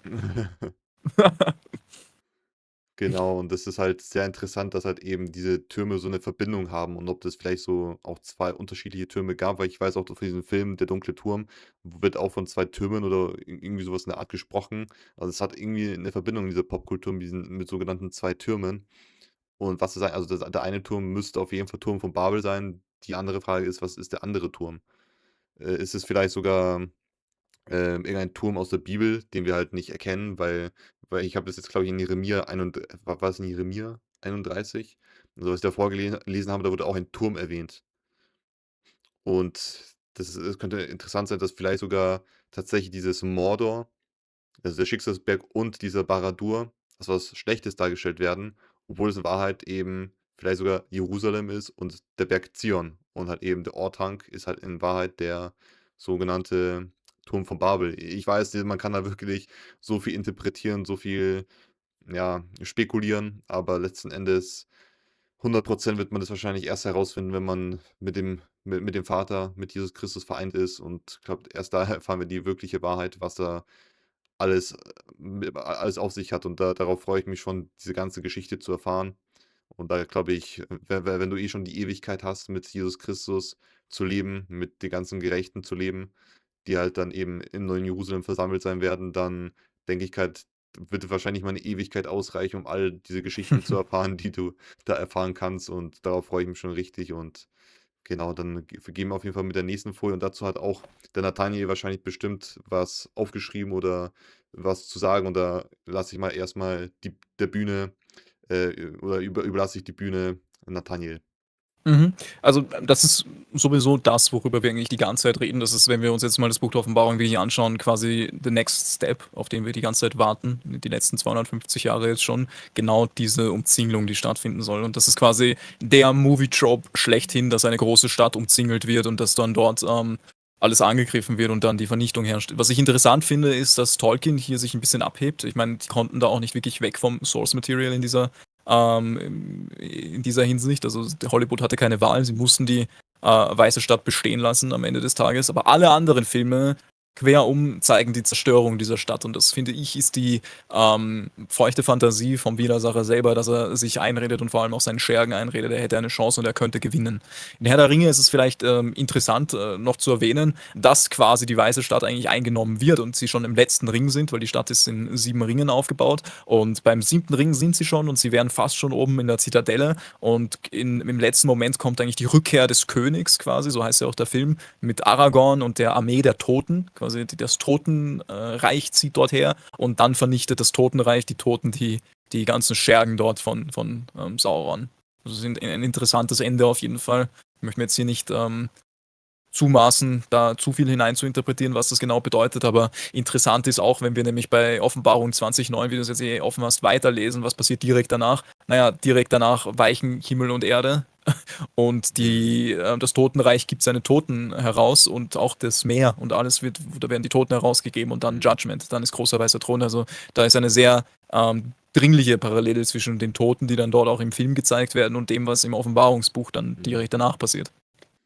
Da finde ich sehr interessant, was du jetzt grad eben gesagt hast, weil dass eben die Toten dann gemeinsam mit Aragorn, was wir wahrscheinlich sehen können, dass er wahrscheinlich so eine Art Parallele zu Jesus Christus hat, dass er kommt, um halt eben mit den ganzen Toten, die halt aus dem Totenreich oder der Unterwelt kommen, dass sie halt eben diese Armeen besiegen, die Satan halt eben versammelt hat, um halt die heilige Stadt zu umzingeln, um halt eben genau Satans Armee zu vernichten, die halt dann auch mit Feuer von Gott selbst vernichtet wird. Und könnte natürlich sein, dass halt eben, was man auch in der Popkultur sehr oft sehen kann, nämlich mit Zombies, ne, dass so eine Art Zombie-Apokalypse ausbricht oder so eine Art, oder so Zombies irgendwie kommen und versuchen da irgendwas da zu umzingeln, weil wir haben ja auch in sehr vielen Zombies-Filmen, dass sich halt die Menschen irgendwie verbunkern, immer in irgendeinem Ort, ob jetzt Walking Dead oder in Dawn of the Dead oder so weiter, verbunkern sie sich entweder in so 'n Dorf oder in 'n Einkaufszentrum oder sonst was. Und könnte sein, dass eben die Zombies damit gemeint sind, dass halt eben das entweder die Armee, von Satan sind, die halt von der Unterwelt kommen und halt eben helfen, Satan die heilige Stadt zu umzingeln, oder ob das halt eben, wie du es eben gesagt hast, vielleicht, auch Gottes, sage ich mal, Spielfiguren sind, um halt eben die Armee von Satan dann zu zerstören und zu vernichten und dann eben den Judgment Day, also den das Tag des jüngsten Gerichts, wo dann der weiße Thron kommt, einzuleiten. Also, sehr interessant. Also, du hast da wirklich sehr viele interessante, Sachen, vor allem auch in Herr der Ringe. Ich denke, Herr der Ringe, damit kannst du dich auch sehr viel beschäftigen und wirst auch sehr viel Wahrheit finden, wo ich auch sehr interessant finde, wo man auch Mhm. viel Wahrheit findet, was aber leider nicht so detailliert ist wie Herr der Ringe, ist Narnia. Mhm.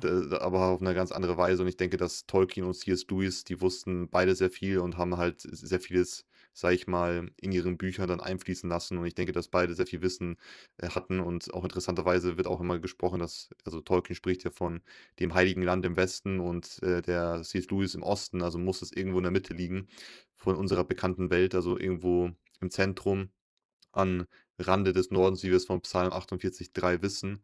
Und es ist halt wirklich sehr interessant. Also beschäftigt euch auch mit so Filmen oder Büchern, wie halt eben Herr der Ringe, Narnia, oder vielen anderen, die auch Nathaniel jetzt hier auch eben erwähnt hat, wie zum Beispiel Alita Battle Angel. Das habe ich zum Beispiel nicht gesehen, das werde ich mir auf jeden Fall auch angucken.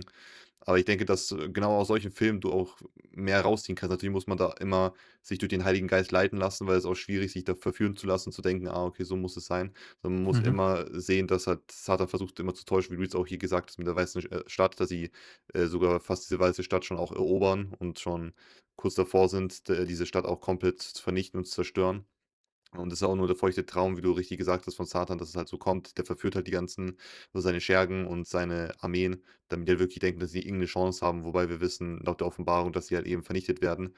Und das ist auch interessant, was wir halt eben jetzt hier noch sehen können in, sage ich mal, aus weiteren Filmen, wie zum Beispiel aus dem Film Knowing, auch interessanter Film, passt auch sehr detailliert zu dem, was jetzt gerade alles aufgebaut wird rund um die Nordics. In diesem Film kommen auch diese sogenannten Nordics vor, die halt dann Mhm. eben die Menschen aufnehmen, ne, das passt auch wieder zu der Entrückung, die jetzt die Christen denken, dass sie jetzt entrückt werden und so weiter, aber es wird auch in anderen, Kanälen besprochen, YouTube-Kanälen besprochen, dass halt eben die Entrückung nichts anderes ist als halt eben die Entrückung der Sünder oder die Entrückung derjenigen, die halt für Gott nicht würdig sind, im Buch des Lebens, aufgeschrieben zu sein und dass halt eben die zeigen das halt in diesem Film Knowing und dass halt eben die Auserwählten entrückt werden mit den Nordics. Aber ich denke, dass wahrscheinlich die Nicht-Auserwählten mit den Nordics halt eben entrückt werden, also von der Erde verschwinden und nie wiederkehren und im Feuersee halt eben geworfen werden, wie es halt auch in der Offenbarung 20:15 steht und gemeinsam halt eben mit Satan gehen, diesen Weg, weil sie halt eben sich für Satan entschieden haben und verführt worden sind von Satan. Und das wird hier aufgezeigt auch, dass halt eben dann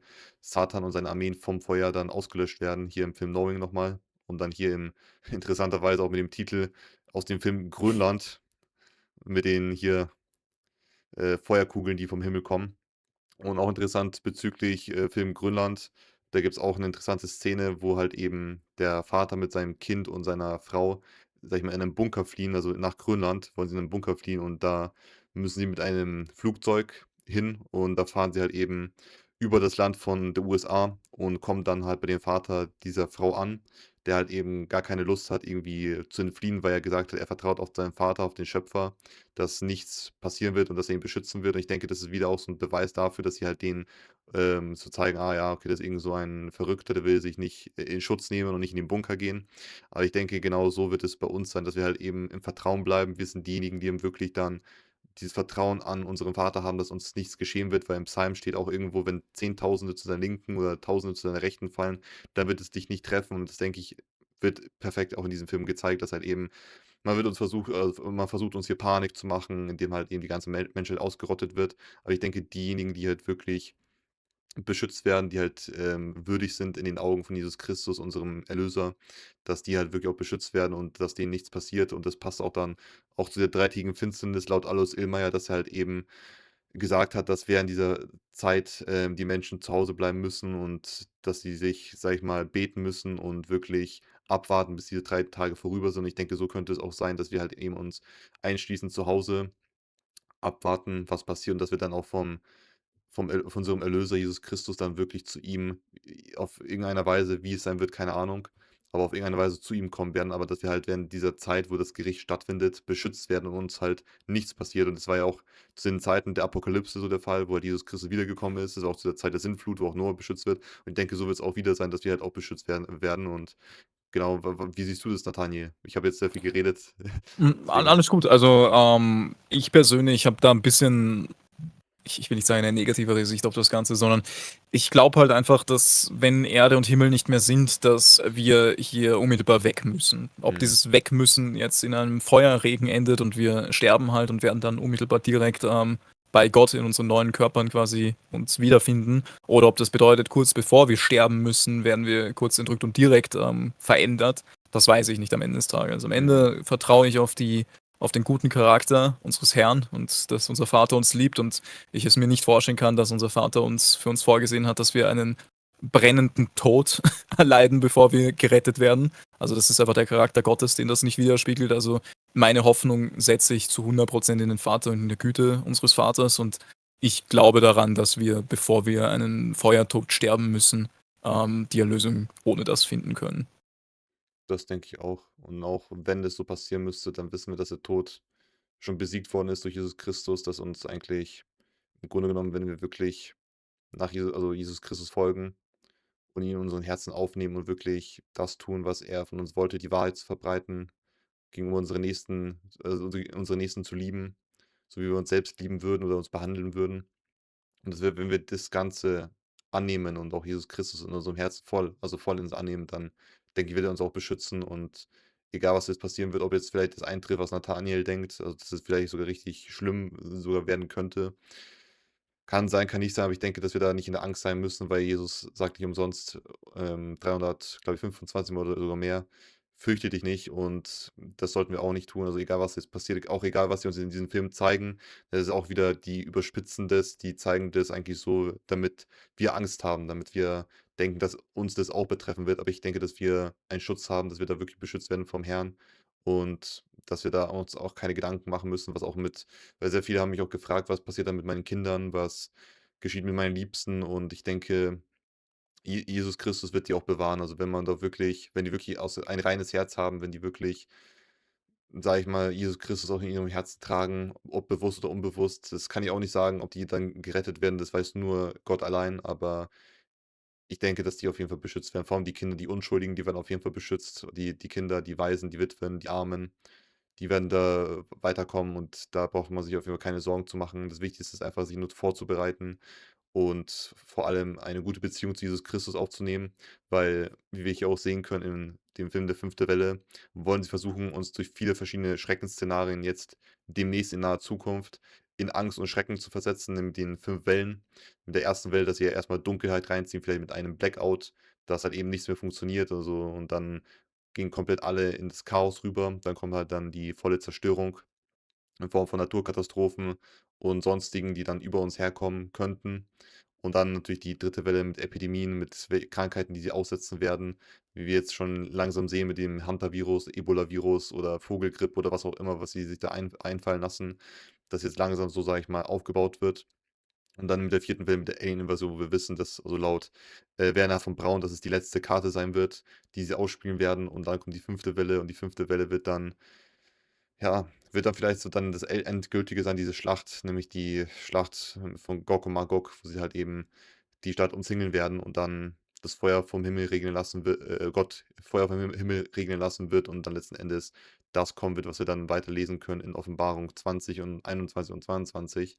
Und ich denke, damit schließen wir auf jeden Fall das Video heute ab. Ich bedanke mich bei dir herzlich, Nathaniel, dass du dabei warst. Also folgt ihm auch gerne auf seinem Kanal und hat auch schon sehr gute Videos dazu gemacht, hat auch sehr viel Wissen und ist auch sehr interessant. Wie alt bist du eigentlich, Nathaniel? 25. 25, also auch mit 25 auch schon sehr viel Wissen und auch sehr, ja, wie du dich entwickelt hast, ne, weil du auch am Anfang gesagt hast, dass du halt eigentlich damals völlig anders warst und dass du jetzt eigentlich eine 180 Grad, wenn nicht sogar 360 Grad Drehung gemacht hast. Oh, nee, auch 180 Grad Drehung sagt man, oder? Ja, ja, Ja. genau. Ja, ja.